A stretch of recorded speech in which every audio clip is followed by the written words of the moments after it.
কৃষ্ণ এইখিনিলৈকে পদৰ মাজেদি ভাগৱত ধৰ্ম কথন নামকৰণৰ সৈতে ভাগৱতে আমাক কি দিব বিচাৰিছে আমি তাৰ ওপৰত আলোচনা কৰিম। এতিয়া কৈছে দ্বিতীয় স্কন্ধৰ কথা শুনি উৎসুকে অতি আগ্ৰহেৰে শুনিবলৈ কৈছে দে। আমি ভাগৱত শুনোতে যিমান আগ্ৰহেৰে শুনিব সিমানেই পুণ্যৰ মাত্ৰাটো বেছি হয়। এই কথাটো অৰ্জুনক উদ্দেশ্যি আমাক কৈ থৈ গৈছে যে হে সখা, তুমি জীৱনৰ যিটো দিনত যিটো মুহূৰ্তত মোৰ মংগলময় কথা শুনিবা, যিমান শ্ৰদ্ধাৰে শুনিবা সিমান তোমাৰ দুগুণ পাপ পৰা মই তোমাক মুক্ত কৰি দিম। আৰু যদি অশ্ৰদ্ধাৰে শুনা এগুণ পাপৰ পৰাহে মুক্ত হ'ব পাৰিবা। পৰম মংগল নাম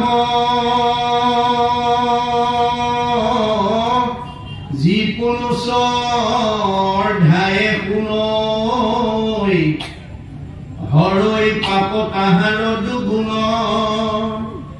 অয় অনিচ্ছাত এক গুণ, শ্ৰদ্ধাত দুগুণ নাম, এই মতে বুজিবা অৰ্জুন। অৰ্জুনক বেছ কৰি লৈছে, আধাৰকে লৈছে, কথাখিনি আমাক কৈছে। আমি আজি সকলো কৃষ্ণ কথা শুনিবলৈকে আহিছো, কিন্তু নম্বৰ চবৰে সমান নহবও পাৰে দেই। কাৰণ আপোনালোক কোনে কিমান মনোযোগেৰে শুনিছে, কোনে কিমান অন্য মনস্ক হৈ আছে, এই চিত্ৰগুপ্তহে তাৰ নম্বৰটো দিব। আমি দেখাত চবেই একে উদ্দেশ্য লৈ আহিছো, কিন্তু আমাৰ নম্বৰ চবৰে সমান নহবও পাৰে। সেইকাৰণে ভাগৱতৰ বিভিন্ন স্থানত সাৱধানতাৰ ওপৰত বেছি গুৰুত্ব দি আছে।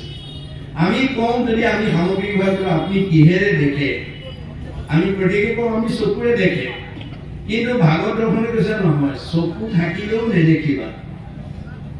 চকুক দেখুৱাজনক যদি তুমি সতৰ্ক কৰি নাৰাখা, আপুনি পদূলিৰ মূৰত ৰৈ আছে, নিজৰ কিবা এটা বিশেষ কথা গুৰুত্বপূৰ্ণ ভাবি আছে, আপোনাৰ মুখৰ আগেদি চিনাকি মানুহজন পাৰ হৈ গ'ল, আপুনি কিন্তু কোন গ'ল ক'ব নোৱাৰে দেই। পাছতে মানুহজন আহি গ'লে এই মাত্ৰ যে তোমাৰ মুখৰ আগেদি যে মানুহজন গ'ল, সেইজন কোন গ'ল বাৰু? তেতিয়া তেওঁ কি বুলি কয়, জানো বুলি চালে মই মনেই কৰিবলৈ তাৰমানে আপোনাৰ মনটো যদি সজাগ নাথাকে চকুৱে নেদেখে। চকু কোনে দেখুৱায়? মনে দেখুৱায়। কাণক কোনে শুনায়? মনে শুনায়।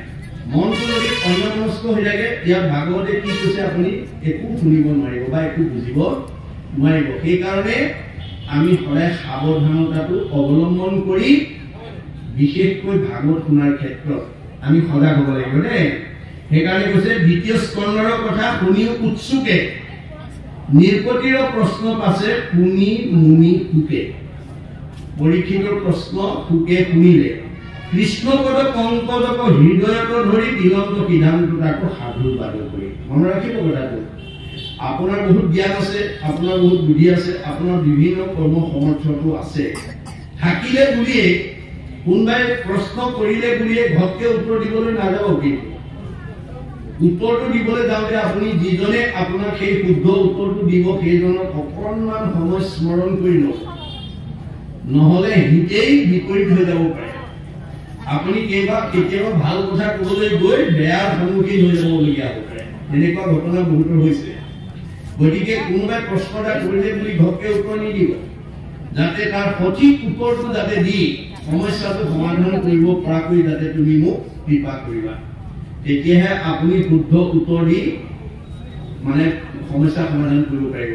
নহলে কোনে কি উদ্দেশ্য লৈ আপোনাক প্ৰশ্ন কৰিছে তাৰ যদি উৱাধি নোলোৱাকৈ আপুনি দিয়ে, তেতিয়া আপোনাক কোনোবা এটাৰ উত্তৰ দিবলৈ যাওঁতে কোনোবা এজনে হয়তো আপোনাক বেয়া পোৱাৰ স্থল আছে। এইকাৰণে আমি ঈশ্বৰক চিন্তা নকৰাকৈ, এতিয়া শুকদেৱে গোটেই ভাগৱত কণ্ঠস্থ হৈ আছে। পৰীক্ষিতে প্ৰশ্ন কৰিলে নিৰমান মানুহে কি কৰিব লাগিব কোৱা? শুকদেৱে কি কৈছে? কৃষ্ণপদ পংকজক হৃদয়ত ধৰি, হৃদয়ত তেওঁ ধ্যান কৰি লৈ দিলন্ত সিদ্ধান্ত তাংক সাধুৰ বাদ কৰি। তেতিয়া তেওঁ সাধু বুলি প্ৰশংসা কৰি উত্তৰ দিছে। কিয়? আপুনি কাক লগ পালে ভাল লাগে? আপোনাৰ কাৰ ঘৰলৈ গ'লে ভাল লাগে? যিখন ঘৰলৈ গ'লে আপোনাক আদৰ সম্ভাষণ কৰে, মৰম স্নেহ কৰে, আপুনি সেইখন ঘৰলৈ গ'লে ভাল লাগে। আপুনি কাক লগ পালে ভাল লাগে যিজনৰ লগ পালে আপোনাৰ মনৰ কথাবিলাক মনে মনে মিলে হয়নে বাৰু গতিকে মনে মিলা মানুহ লগ পালে মানুহে ভাল পায় আমাৰ সমাজত ঈশ্বৰে নকৰক কোনোবা যদি মদপী মানুহ আছে সি কেনেকুৱা মানুহ লগ পালে ভাল পায় মদপী মানুহ এজন লগ পালে ভাল পায় জুৱাৰী মানুহে জুৱাৰী মানুহক লগ পালে ভাল পায় আৰু ভঙুৱা মানুহে ভঙুৱা মানুহক লগ পালে ভাল পায় পৰচৰ্চা কৰা মানুহে পৰচৰ্চা কৰা মানুহক লগ পালে ভাল পায় আৰু ভকতে কাক ভাল লগ পালে ভাল পায় ভকতক লগ পালে ভাল পায় অৰ্থাৎ আমাৰ প্ৰত্যেকৰে মনৰ কিছুমান ভাৱ আছে ভাৱৰ অনুকূল পৰিৱেশ পালে আমাৰ সকলোৰে ভাল লাগে এতিয়া সুকৰ কি হৈছে ভাৱটো কি সদায় ঈশ্বৰৰ কথা কৈ ভাল পায় গতিকে পৰীক্ষিতে ঈশ্বৰৰ কথা ক'বলৈ কোৱাৰ কাৰণে তেওঁ প্ৰশংসা কৰিছে সাধুৰ বাদ ধন্য পৰীক্ষিত বুলি কৈছে ধন্য নৰপতি মতি উত্তম তোমাৰ পৰম উত্তম মতি কুচিলাহা যিটো কথা সংসাৰতে সাৰ যে তুমি যিটো প্ৰশ্ন কৰিলা সংসাৰত সাৰ প্ৰশ্ন কৰিলা মুখ্যৰো সাধনা এইটো জগতৰে হিত ই মুক্তিৰ উপৰিও সকলোৰে উপকাৰ সাধন কৰিব সেইকাৰণে আপোনালোকে যিকোনো কথা কওঁতে সদায় পৰৰ উপকাৰ হোৱা কথা ক'বলৈ যত্ন কৰিব মানে পৰৰ হিত হ'ব লাগে দেই পৰৰ উপকাৰ কৰিব লাগে কোনোবা ব্যক্তিকে কৈছে বা কোনোবা সমাজত কৈছে কোনোবা অনুষ্ঠান বা প্ৰতিষ্ঠান দল সংগঠনত কৈছে যাতে আপুনি কোৱা কথাটোৱে দলৰ যাতে উপকাৰ হয় অনুষ্ঠানটোৰ যাতে উপকাৰ হয় সমাজৰ যাতে উপকাৰ হয় তেনেকুৱা গঠনমুখী ভাৱেৰে কথা ক'ব লাগে কেতিয়াও ভাঙোনমুখী কথা ক'ব নালাগে ভাঙোনমুখী কথাবিলাকে আসুৰিক কথা আৰু গঠনমুখী কথাবিলাকে কৃষ্ণ কথা সদায় মানুহক আনন্দ দিয়ে আৰু মানে অনুপ্ৰেৰণা দিয়ে আগবাঢ়ি যাবলৈ প্ৰেৰণা দিয়ে গতিকে এতিয়া কৈছে যে তুমি মুক্তিৰো পথ পোৱাৰ এটা প্ৰশ্ন অৱতাৰণা কৰিছা নাহি জ্ঞান দান জাতি ধৰ্ম মাত্ৰ কৰে নিতে বলি বিশ্ব পঞ্চ যজ্ঞক আশ্ৰয়ে কৈছে যে আমাৰ সমাজত কিছুমান মানুহ আছে জ্ঞানৰ অভাৱ যিকোনো কথা ঘপকে কৈ দিয়ে বুজি পাইছেনে আজিৰ অনুষ্ঠানটোক লৈও হয়তো কোনোবাই বিৰোধ মন্তব্য কৰা লোক আছে কেলে এনেকুৱা অনুষ্ঠান থাকিব কিয় যাব আপোনালোকে এনেকুৱা কোৱা মানুহ আছে কিন্তু তেওঁ আচলতে জ্ঞানৰ অভাৱ যাৰ জ্ঞানৰ অভাৱ তেওঁলোকে যিকোনো কথা ভুলকে ভাবি দিয়ে মনত ৰাখিব কথাটো গতিকে নাহি জ্ঞান যাৰ জাতি ধৰ্ম মাত্ৰ কৰে আমাৰ সমাজত বহুত মানুহ আছে জ্ঞানৰ অভাৱ কিন্তু জাতি ধৰ্ম আচৰণ কৰি আছে এনে কেনেকৈ আচৰণ কৰিছে নিতে বলি বিশ্ব পঞ্চ যজ্ঞক আশ্ৰয়ে মানে প্ৰত্যেক দিনে পঞ্চ যজ্ঞ আচৰণ কৰি ধৰ্ম আচৰণ কৰি থকা মানুহ আমাৰ মাজত আছে কিয় আমাৰ এই কাৰণটো বেদত উল্লেখ কৰিছে একে বেদে কহন্ত সগুণ নিৰ্গুণ বেদ একেখনেই কিন্তু বাদ দুটা এটা সগুণ বাদ এটা নিৰ্গুণ বাদ এটা আগম এটা নিগম এটা প্ৰবৃত্তি এটা নিৰ্বৃত্তি এটা সকাম এটা নিষ্কাম মনত ৰাখিব কথাটো গতিকে দুটা পথৰ মাজত ধৰ্ম আচৰণৰ পথ দেখুৱাই থৈ আছে বেদে গতিকে বেদৰ যিটো আগম পন্থ আগম বেদে মানুহক এটা কথা কৈছে হেৰা জীৱশ্ৰেষ্ঠ মানুহ তোমালোকে মানুহ নামৰ উপাধিটোলৈ প্ৰমোচন পোৱাৰ লগে লগে তোমালোকে 5টা ধাৰত ধৰুৱা হৈ আহিছা আৰু এই 5টা ধাৰ পৰিশোধ কৰিবৰ কাৰণে তোমালোকে পঞ্চ যজ্ঞ আচৰণ কৰিব লাগিব কি পঞ্চ যজ্ঞ ঋষি যজ্ঞং দেৱ যজ্ঞং ভূত যজ্ঞং স্বৰ্গদা নিযজ্ঞ পিতৃযজ্ঞস্য যথা শক্তি ন হাপয়ে বেদৰ আগম পন্থাই আমাক কি বুলি ক'লে যে আমি মানুহ নামৰ উপাধিটোলৈ প্ৰমোচন পোৱাৰ লগে লগে 5টা ধাৰত আমি ঘৰুৱা হৈ আহিছো আৰু এই 5টা ধাৰ পৰিশোধ কৰিবৰ কাৰণে আমি পঞ্চ যজ্ঞ কৰিব লাগিব তেতিয়াহে আমি ঋণমুক্ত হ'ব পাৰিম এই পঞ্চ যজ্ঞ হ'ল ঋষি যজ্ঞ বেদাদি পাঠ দেৱ যজ্ঞ হোম দিব লাগিব পিতৃ যজ্ঞ শ্ৰাদ্ধ দিব লাগিব ভূত যজ্ঞ বলি দিব লাগিব নিযজ্ঞ অতিথি সেৱা কৰিব এই পাঁচটা কৰ্ম দৈনন্দিন আচৰণ কৰিলেহে আমি পাঁচটা ধাৰৰ পৰা ঋণ মুক্ত হ'ম।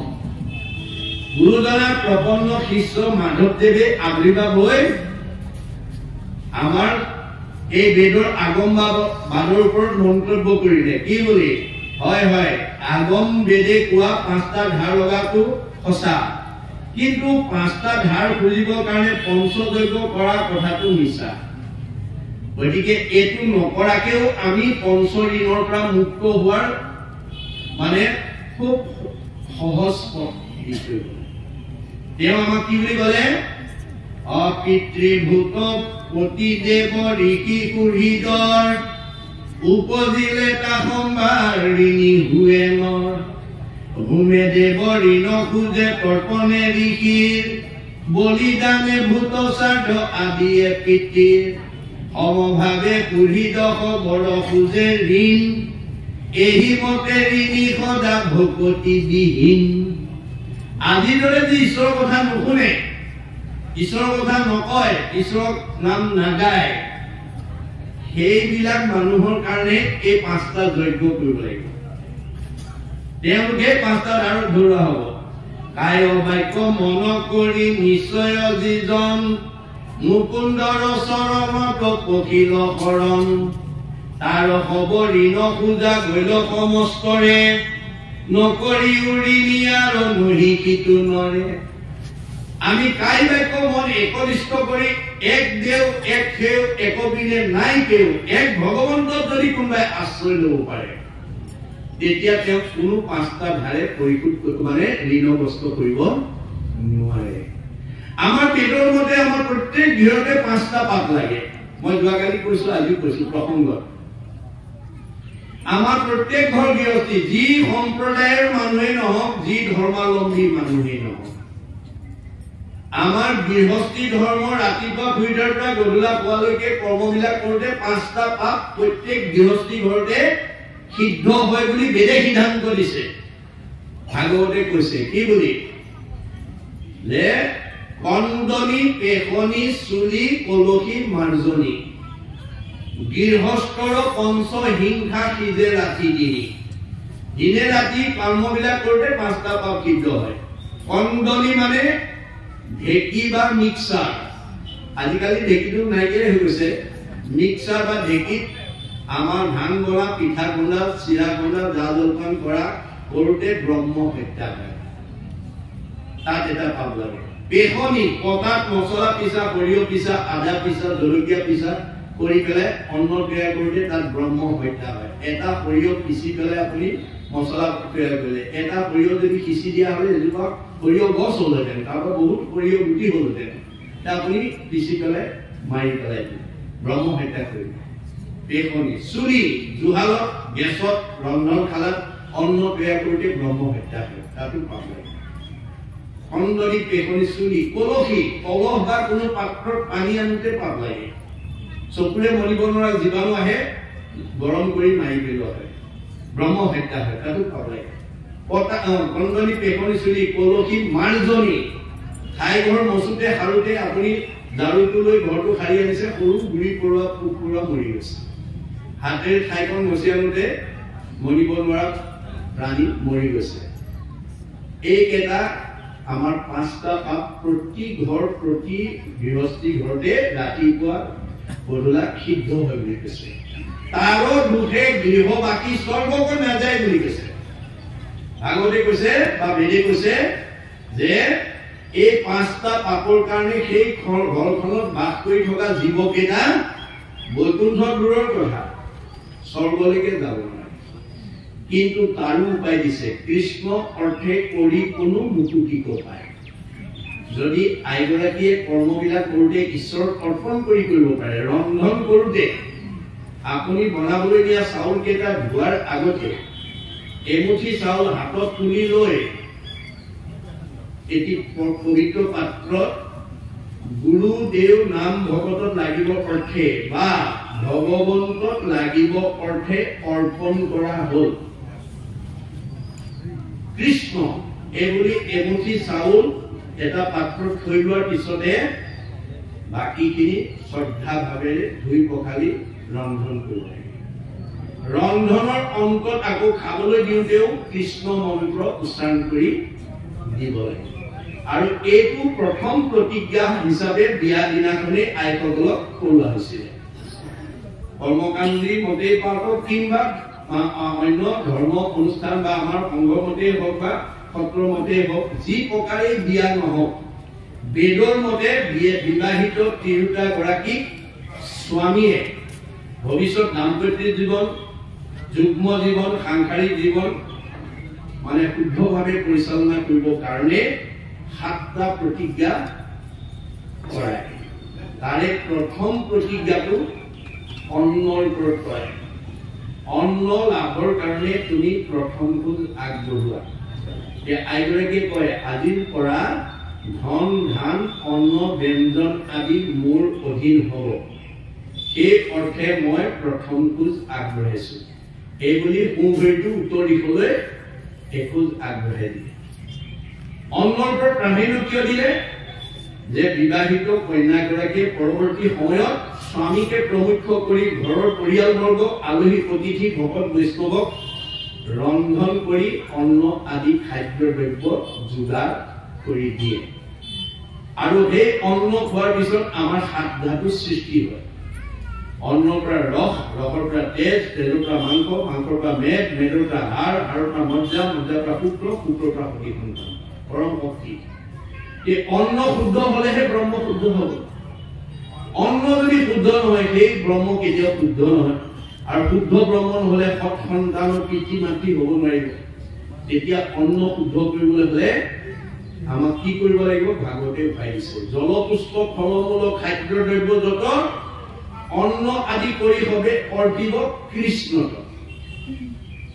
তেতিয়া তেবে গৃহস্থৰ পঞ্চত হিংসা দুখে নোচোৱায়, কৃষ্ণ অৰ্থে কৰি কোনো মুকুতিক পায়। গতিকে আইগৰাকী কৃষ্ণ মন্ত্ৰৰে যদি অন্ন তৈয়াৰ কৰিব পাৰে আৰু দিব পাৰে, তেতিয়াহ'লে এই 5টা পাপে গৃহস্থী ঘৰখনক চুব নোৱাৰে। এইটো বিধান দি দিলে দে। ঠিক তেনেকৈ 5টা ধাৰৰ পৰা ঋণ মুক্ত হবলৈ হলে আমি এক ঈশ্বৰক যদি আশ্ৰয় ল'ব পাৰো, কায় বাক্য মন কৰি যিজনে মুকুন্দৰ চৰণত পখিল শৰণ, তাৰ হব ঋণ পূজা গৈল সমস্তৰে, নকৰিও ঋণী আৰু নিশিত। কায় বাক্য মন কৰি নিশ্চয় যিজন মুকুন্দৰ চৰণত পখিল শৰণ, তাৰ হব ঋণ পূজা গৈল সমস্তৰে, নকৰিও ঋণী আৰু নিশিত নোৱাৰে। গতিকে তেতিয়া সেই 5টা ধাৰে স্পৰ্শ কৰিব নোৱাৰে। কিন্তু এই কথা নজনা সকলে কি বুলি কৈছে? দিন তাহার যে নাহি জ্ঞান যার জাতি ধর্ম মাত্র করে, নিতে বলি বিশ্ব পঞ্চযজ্ঞ আচরে। আজি পঞ্চযজ্ঞ আচরণ নিতে বলি বিশ্ব পঞ্চযজ্ঞ আচরে। এই আচৰণৰ দ্বাৰা আজি ধৰ্ম আচৰণ কৰি থকা মানুহৰ সংখ্যা বেছি। আমাৰ তলপদত কৈছে, তাহাৰো শ্ৰোতব্য কথা আছে অসংখ্যাত, হৰি বিমুখ হৰ হৈ ব্যৰ্থে আয়ু পাত। যে আপুনি পঞ্চযজ্ঞ আচৰণ কৰি যদি হৰি কথা নুশুনে, তেতিয়াও আপুনি সাফল্য লব নোৱাৰিব। তাহাৰো শ্ৰোতব্য কথা আছে অসংখ্যাত, তেওঁৰো শুনিবলগীয়া বহুত কথা আছে। হৰি বিমুখ হৰ হৈ ব্যৰ্থে আয়ু পাত। যদি হৰি কথা নুশুনাকৈ আমি জীৱন অতিবাহিত কৰো, তেতিয়াহ'লে আমাৰ জীৱনটো বিফল হৈ যাব। দিনক হলে ধন কুটুম বড় চিন্তা কৰৈ, নিদ্ৰা স্ত্ৰী আলাপনে ৰাতি আয়ু হৰৈ। আমি দিনৰ শুই উঠাৰ লগে লগে আমি কি চিন্তা কৰো? কেনেকৈ ধন টকা পইচা উপাৰ্জন কৰিব পাৰো, কেনেকৈ পৰিয়ালটো সুন্দৰভাৱে পৰিচালনা কৰিব পাৰো, কেনেকৈ নিজে সুন্দৰকৈ খাই বৈ জীয়াই থাকিব পাৰো, এইবিলাক বিষয়ৰ ওপৰতে আমি বেছিকৈ চিন্তা কৰো।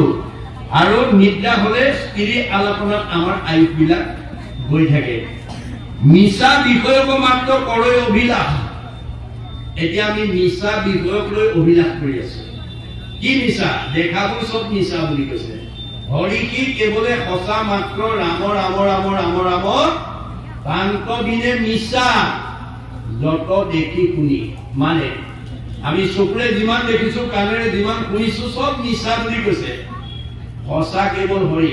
কিন্তু আমি কি কৰিছো যিটো মিছা তাক আশা কৰি ৰাম ৰাম ৰাম ৰাম ৰাম দুৰাচাৰ মন মৰহ কেন অজ্ঞানে মনটো সদাচাৰ কৰিব নোৱাৰাৰ কাৰণে দুৰাচাৰ মনৰ কবলত পৰি মিছাৰ পিছতে আমি দৌৰি আছো সেইকাৰণে কৈছে মিছা বিষয়ক লাগি মাত্ৰ কৰৈ অভিলাষ এইবোৰ মিছা বিষয় কাম ক্ৰোধ লোভ মোহ উত্তম বিষয় ইহাক চেদিলে হইব দৃঢ় পৰিচয় এইবিলাক আমাৰ মিছা বিষয় এইবিলাকক ত্যাগ কৰিব পাৰিলেহে আমি ভগতি কৰিব পাৰিম মিছা বিষয়ক লাগি আমি কি কৰিছো জীৱনটো আগুৱাই নি আছো কাম ক্ৰোধ লোভ মোহ উত্তম বিষয় ইহাক চেদিলে হইব দৃঢ় পৰিচয় এইবিলাক ত্যাগ কৰিব লাগিব কাম ক্ৰোধ লোভ মোহে মোহিত সকল নাপাইবে উদ্ধাৰ পক্ষী সত্যে যায় দিয়ে তল আমি যদি সদায় কামনা বাসনা কৰি থাকো আমি ওপৰলৈ যাব নোৱাৰিম আমি তললৈহে যাব পাৰিম গতিকে উপায় দিছে কাম ক্ৰোধ লোভ মোহ বিষয় আক্ৰোহে নুচুয় মূল ভকতক এইটুকুকে আজি আপোনালোক ভকত হৈ আছে দেই আজি আপোনালোকে ভকতৰ গুণত অধিষ্ঠিত হৈ আছে আপোনালোকক এতিয়া ঘৰুৱা চিন্তা বিষয়ৰ চিন্তাই আপোনালোকৰ মনত ঠাই ল'ব পৰা নাই গতিকে এতিয়া কাম ক্ৰোধ লোভ মোহ বিষয় আক্ৰোহে নুচুয় মূল ভকতক এইটুকুকে আপুনি যদি ভকতৰ গুণ বিশিষ্ট হ'ব পাৰে এইবিলাক দুখে আমাক বিপথে পৰিচালিত কৰিব নোৱাৰে সেইকাৰণে ভকতৰ সংগ প্ৰতি লৈবা প্ৰথমত শ্ৰৱণ কীৰ্তন মূল কৰিবা সতত সেইকাৰণে ভকতৰ সংগত আহি সদায় বা সততে আমি ঈশ্বৰৰ গুণনাম শ্ৰৱণ কীৰ্তন কৰিব লাগে সিহেতু নেদেখৈ নৰে আপোন বিনাশ যি মানুহে কেৱল ধন টকা পইচা ঐশ্বৰ্য বিভূতি সুখ ভোগৰ কথা ভাবি থাকে তেওঁলোকে যে ৰাতিপুৱা সূৰ্য উদয় আৰু অস্ত হোৱাৰ লগে লগে যে আমি এদিন এদিন মৃত্যুৰ ফালে আগবাঢ়ি গৈ আছো এই কথাটো সেই ভাৱৰ থকা মানুহে বুজি নাপায় বুলি কৈছে আমাৰ সমাজত এতিয়া সদায় জীয়াই থাকিম বুলি ভবা মানুহৰ সংখ্যা বেছি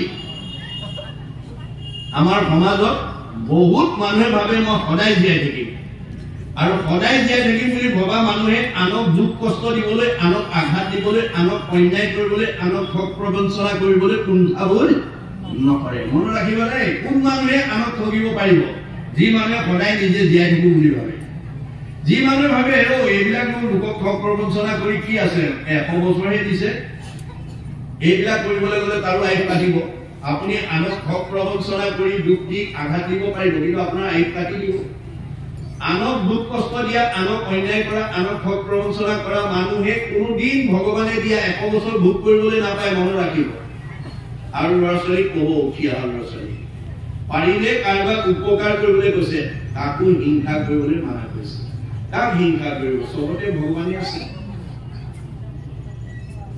আছে কাক দুখ দিব কাক আঘাত দিব কাক ঠগিব কাক প্ৰবঞ্চনা কৰিব চবতে মই আছো মুকে ঠগিবা মুকে দুখ দিবা মুকে আঘাত দিবা মুকে অন্যায় কৰিবা আকৌ মই তোমাক ভালে ৰাখিব লাগে এইটো নহব ভাগৱত শুনি এইবিলাক স্বভাৱ এৰিবা ভাগৱত শুনি বেয়া এৰি ভাল ল'বৰ কাৰণে ভাগৱত শুনিব লাগিব ভাগৱত নুশুনা মানুহে সদায় জীয়াই থাকিম বুলি ভাবে আৰু আনক অন্যায় কৰি থাকে আৰু অন্যায় কৰি থকাৰ লগে লগে যে তাৰ আয়ুস কাটি লৈ যাব ভগৱানে সেই কথাটো তেওঁ বুজি নাপায় এই কথা কৈ আছে দেই ভাগৱতে যে সিহেতু নেদেখৈ নৰে আপোন বিনাশ হেন জানি যাৰ ইচ্ছা মুখ্যক সৰ্বথা পৰীক্ষিত তেবে শুনি উপকৃষ্ট কথা যদি আমাৰ মানুহ জন্ম পাই কোনোবাই মুখ্যত্ব ল'ব কৰাৰ ভাবে তেতিয়াহ'লে হৰি কথা শুনিবৰ কাৰণে আমি গুৰুত্ব দিব লাগিব ভগৱানৰ কথা নুশুনা মানুহে আয়ুস বঢ়াব নোৱাৰে মনত ৰাখিব দেই আমাৰ 100 বছৰ দিয়া সত্ত্বেও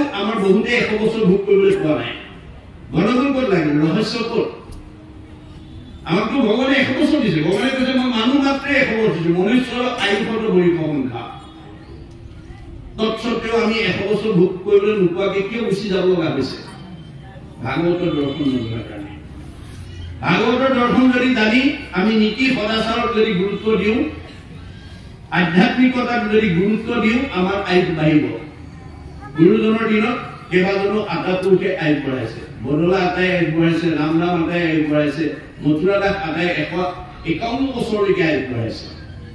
অতিৰিক্ত বয়সবিলাক কৰিব পাব, যিবিলাকে জীয়াই থাকোঁতে অনাচাৰ, বেবিচাৰ, ভ্ৰষ্টাচাৰ কৰিব, আনক দুখ কষ্ট দিব, ঠগ প্ৰবঞ্চনা কৰিব, সেইবিলাকৰ পৰা আয়ুস কাটি নি নিয়ম মনাবিলাকক যোগ দিব। বেলেগৰ পৰা আনিব নোৱাৰে, কিন্তু আমাৰ পৰাই কাটি লৈ যাব। গতিকে আমাৰ পৰা যাতে ভগৱানে দিয়া আয়ুস কাটি নিব লগা নহয়, পাৰিলে যাতে অকণমান বঢ়াব পাৰো, তাৰ কাৰণে ভাগৱত শুনি নীতি সদাচাৰত থাকিব লাগিব। আপুনি অনাচাৰ, বেবিচাৰ কৰি, ভ্ৰষ্টাচাৰ কৰি খন্তেকীয়া আনন্দ ল'ব পাৰিব, কিন্তু বহুত দুখ কষ্ট ভুগিব আৰু আয়ুস কটা যাব। এই কথা ভাগৱতে কৈ আছে। গতিকে কোনোবাই যদি মূৰ্খত্ব ল'ব বাঞ্ছা কৰিছে, পৰীক্ষিত তেৱে শুনি কৃষ্ণ কথা বুলি পৰীক্ষিত কোৱাৰ চলৰে আমাক কৈ আছে। পৰীক্ষিত এটা জীৱহে দেই, যিটো 7 দিনহে আছে মাত্ৰ, তেওঁ আৰু 7 দিনৰ পিছতে তেওঁ তক্ষকে দংশন কৰিব। আমাৰ কেইদিন আছে বাৰু? আমাৰো 7 দিনে আছে দেই। আজি কি বাৰ? আজি শনিবাৰ, অহা শুকুৰবাৰলৈকে। শনিবাৰৰ পৰা অহা শুকুৰবাৰলৈকে এই 7 দিনহে আমাৰ প্ৰত্যেকৰে ঈশ্বৰৰ কথা শুনা সময় আছে। এই 7টা দিনতে আমাৰ প্ৰত্যেকৰে জন্ম আৰু মৃত্যু এই 7টা দিনৰ ভিতৰতে হয়। 7টা দিন বাহিৰ কৰি কোনো জন্ম মৃত্যু হ'ব নোৱাৰে। গতিকে আমাৰ জীৱন আমি কোনে জানে মই কালিলৈ থাকিম নে নাথাকিম। পদ্মৰ পত্ৰৰ নীৰ কৰি যেন নুহি থিৰ, সেইমতে জীৱন চঞ্চল বুলি কৈছে। পদুম পাতৰ পানীৰ নিচিনা আমাৰ পদুম পাতৰ পানী বতাহে কোন সময়ত পেলাই দিব তাৰ যেনেকৈ নিৰ্দিষ্ট নাই, আমাৰ এই শৰীৰটো কোন সময়ত কেতিয়া এৰিব লাগিব তাৰো কোনো নিৰ্দিষ্ট নাই। গতিকে দৃষ্টি শক্তি থাকোঁতে, শ্ৰৱণ শক্তি থাকোঁতে, চৰণৰ গতি শক্তি থাকোঁতে আজিৰ দৰে অনুষ্ঠানলৈ আহি আমি যাতে পুণ্য অৰ্জন কৰি আয়ুসটো যাতে অকণমান বঢ়াব পাৰো, তাৰ কাৰণে যত্ন কৰিব লাগিব। মনত ৰাখিব, ঈশ্বৰৰ কথা নুশুনা, নোকোৱা, নোযোৱা মানুহ কেতিয়াও 100 বছৰ জীয়াই থাকিব নোৱাৰে। আপোনালোকে নিজৰ নিজৰ গাঁওখনত এবাৰ চকু ফুৰাই চাওক, আটাইতকৈ বেছি বয়স পোৱা মতা মানুহ কোন, মাইকী মানুহ কোন? যিজন মতা মানুহ ঈশ্বৰৰ ভক্তি থাকিব, নীতি সদাচাৰ থাকিব, গাঁওখনৰ ভিতৰত তেওঁ বেছি আয়ুস পাব। যিগৰাকী মাইকী মানুহ ঈশ্বৰৰ ভক্তি থাকিব, নীতি সদাচাৰ থাকিব, সেইগৰাকী মাইকী মানুহ গাঁওখনৰ সকলোতকৈ বেছি আয়ুস পাব। মনত ৰাখিব কথা। অনাচাৰ, বেবিচাৰ কৰি কোনেও আয়ুস বঢ়াব নোৱাৰে। এই কথা আমাক কৈ আছে। কৃষ্ণৰেখে পাদকৰ্ম স্মৰিব মনত, দিবে চিত্ত কৃষ্ণ যশ নাম কীৰ্তনত। আমি চিত্তটো সদায় ভগৱন্তৰ গুণ নামত আমি অৰ্পণ কৰিব লাগে আৰু সদায় কৃষ্ণৰ চৰণ চিন্তা কৰিব লাগে। নাৰায়ণৰ নাম স্মৰণেকে পৰম মংগল, এহি মানে জীৱনৰ জনম সামফল। ভগৱন্তৰ নাম উচ্চাৰণ কৰি গাই থকা জীৱনটোহে সামফল জীৱন, নহলে বিফল। অন্তকালে হৰিস্মৰে যিটো ভাগ্যৱন্ত, যিটো অন্তকালে হৰিস্মৰে যিটো ভাগ্যৱন্ত, তাহাৰো মহিমা কহি কোনে পাৱে অন্ত। আজি যে আমি ভাগৱত শুনিবলৈ আহিলো, আমাৰ লাভটো কোন দিনা হব? যাবৰ দিনা হব দেই। আজিৰ দৰে অনুষ্ঠানলৈ অহা মানুহে যাবৰ সময়ত ঈশ্বৰৰ নাম লৈ যাব নোৱাৰে। গীতাত কৈছে, মূৰ ভক্ত যিটো নোহে ভিন্ন তাৰ বোল, মৰিবাৰ বেলা কৰে হিয়াকুল ব্যাকুল, লোকে সোমৰ আৱৈ বোলে বোলাৰাম হৰি, তাক নুবুলিয়া মৰৈ আয়ৈ বাপু বুলি। যি মানুহ কোনোদিন ভকতৰ সংগলৈ নাহে, ঈশ্বৰৰ নাম নলয়, সেই জীৱটো মৰিবৰ সময়ত কোনোবাই যদি কৃষ্ণ বুলি কোৱা বুলি কয়ও তেওঁ কব নোৱাৰে, আয়ৈ বুকায়ৈ বুলিহে মৰিব। গতিকে মৰিবৰ সময়ত যি চিন্তা কৰি মৰিব সেই ৰূপটো আপুনি পাব। যি কথা ভাবি মৰিব সেই ৰূপটো পাব। জং জং অপি স্মৰণ ভাৱং তেজতে অন্তে কলে বৰম, তম তমেই বৈতি কমতেও সদাত ভাৱ ভাবিত। আমাৰ ভাৱনাৰ অনুকূল জন্মটো আমি পাম। গতিকে আমাৰ ভাৱনাটো কি হ'ব লাগিব? মৰিবৰ সময়ত ঈশ্বৰৰ নামটো আমাৰ মুখত আহিব লাগিব। মুখে বোলা ৰাম, হৃদয়ে ধৰা ৰূপ, এতেকে মুকুতি পাইবা কহিলো স্বৰূপ। আপুনি যাবৰ সময়ত ঈশ্বৰৰ নাম ল'বলৈ আৰু হৃদয়ত ৰূপ চিন্তা কৰিবলৈ হ'লে জীৱন্ত অৱস্থাতে শৰণ ভজন লৈ আপুনি নিজকে শুদ্ধ কৰি ল'ব লাগিব। শৰণে নাম দিব, ভজনে ৰূপ দিব। আৰু যি মানুহে শৰণ ভজন নোলোৱাকৈ জীৱন এৰিব, সি ঘূৰি থাকিব লাগিব, অহা যোৱা কৰি থাকিব লাগিব, সি গুচি যাব নোৱাৰিব দেই। পুনৰপি জনমম পুনৰপি মৰণম হৈ থাকিব লাগিব। গতিকে আপোনাৰ এই জন্মতে যদি জন্মৰহিত হ'বৰ মন আছে, আপুনি শৰণ ভজন ল'বই লাগিব। এয়া গুৰু দৰ্শন, এয়া বেদ দৰ্শন। গতিকে শৰণ ভজনে আমাক নাম আৰু ৰূপ প্ৰদান কৰিব, আৰু মৰিব সময়ত তেতিয়া আপোনাৰ ঈশ্বৰৰ নামটো মুখত আহিব আৰু ভগৱন্তৰ ৰূপটো হৃদয়লৈ নামি আহিব। এতিয়া সেই মতে গ'লেহে আমাৰ জীৱনটোৰ মুক্তি লাভ কৰিব। আমাৰ চতুৰ্থ স্কন্ধ ভাগৱতত পুৰঞ্জন ৰজাই মৰিবৰ সময়ত ঈশ্বৰৰ নাম নলৈ ঘৈণীয়েকৰ নাম লোৱাৰ কাৰণে, ঈশ্বৰৰ ৰূপটো চিন্তা নকৰি ঘৈণীয়েকৰ ৰূপটো চিন্তা কৰাৰ কাৰণে মাইকী মানুহ হৈ জন্ম ল'ব লাগিছে। পুৰঞ্জনে স্ত্ৰী ৰূপ চিন্তিয়া মনত, স্ত্ৰী হুয়া উপজিলে ঘূৰ সংসাৰত। গতিকে মাইকী মানুহ হৈ জন্ম ল'ব লগা হ'ল। মাইকী মানুহৰ চিন্তা কৰি মৰাৰ কাৰণে, জ্বৰ ঘৰতে হৰিণাৰ চিন্তা কৰি মৰাৰ কাৰণে হৰিণাৰ জন্ম ল'ব লগা হ'ল। এনেকুৱা বহুত উদাহৰণ আমাৰ ভাগৱতত দেখুৱাইছে। বেলেগ এইবোৰ সিদ্ধান্ত দিছে। গতিকে ইয়াৰ পৰা আমি নিজক সংস্কাৰ কৰি ল'ব লাগিব। এইখিনিকে আমাক ক'লে, ইয়াৰ পিছত কি কৈছে আমি শুনিম এতিয়া। কৃষ্ণ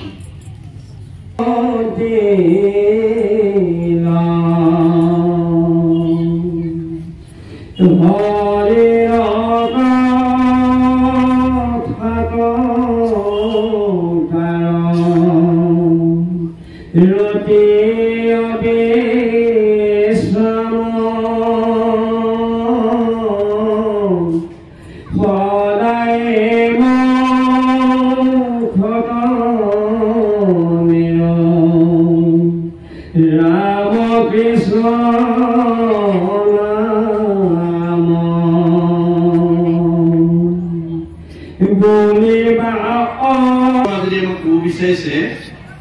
যে যিটো ব্ৰহ্মময় দেখৈ জগত নিখিল, যত পাপ পুণ্য সমস্ত নিৰ্বৰ্তিল। আমি মনৰ গতিটো উত্তৰণ ঘটাই ঘটাই যেতিয়ালৈকে সকলোতে আত্মা বিৰাজমান হৈ আছে, ভাৱেৰে সৈতে আমি সুস্থ হ'ব নোৱাৰিম। আমাৰ মনটো যিদিনালৈকে সকলোতে ঈশ্বৰময় দেখা অৱস্থালৈ যাব নোৱাৰিম, তেতিয়ালৈকে আমাৰ জীৱটো মায়াত বন্দী হৈ থাকিব। মনত ৰাখিব কথাটো। আৰু মায়া ধৰ্মলৈ অৰ্থাৎ দেহ ধৰ্মলৈ, আজি আমাৰ মানুহৰ সমাজত দেহ ধৰ্ম লোৱা মানুহৰ সংখ্যা বেছি। এইকাৰণে বিভিন্ন জাত পাতৰ বিচাৰবিলাক আমাৰ মাজত আছে, ধনী দুখীয়া বিচাৰবিলাক আমাৰ মাজত আছে। আপুনি নিজে নিজক সোধক যে মই দেহ ধৰ্ম লৈছো নে আত্মা ধৰ্ম লৈছো। আপুনি যদি দেহ ধৰ্ম লৈ আছে, আপুনি সংসাৰ চক্ৰতে ঘূৰি থাকিব লাগিব, আপুনি ঈশ্বৰৰ ওচৰলৈ যাব নোৱাৰিব। ঈশ্বৰে আপোনাক সাৱটি নল'ব, কাৰণ আপুনি মায়া ধৰ্ম লৈছে। দেহটো মায়া, আজি আছে কালিলৈ নাই। ভগৱানে দেহটো কেৱল চিনি পাবৰ কাৰণেহে দিছে, দেহটো আত্মা নহয়। আমি দেহটো চাইহে কওঁ এইজন মতা মানুহ, এইগৰাকী মাইকী মানুহ, এইটো ডেকা ল'ৰা, এইজনী গাভৰু ছোৱালী, এইটো কেঁচুৱা ল'ৰা, এইটো বুঢ়া মানুহ। দেহটো চাইহে কওঁ দেই। দেহৰহে ডেকা বুঢ়া মতা মাইকী ওখ চাপৰ শকত কি আপোন পৰ চুত বৰ আছে, আত্মাৰ নাই। আত্মা সৰ্ব দিশতে সমভাৱে আছে। কেনেকৈ আছে? ঋগ্বেদত কৈছে কি সাগ্ৰ শতভাগস্য শতাংশ চাদিচাত্মক জীৱ সুকুম অৰূপ অয়ং সংখ্যাদিটো হিচিৎকন। পৰম ব্ৰহ্মৰ অংশ আত্মা আমাৰ জীৱ দেহবিলাকত পঞ্চভূতৰ দেহত কিমান পৰিমাণে আছে?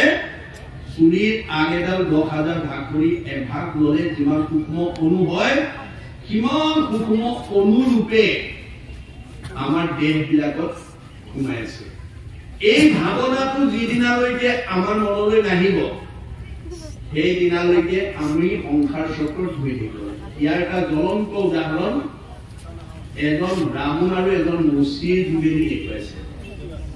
উপকাহিনীৰ যোগেদি, কাহিনীৰ যোগেদি।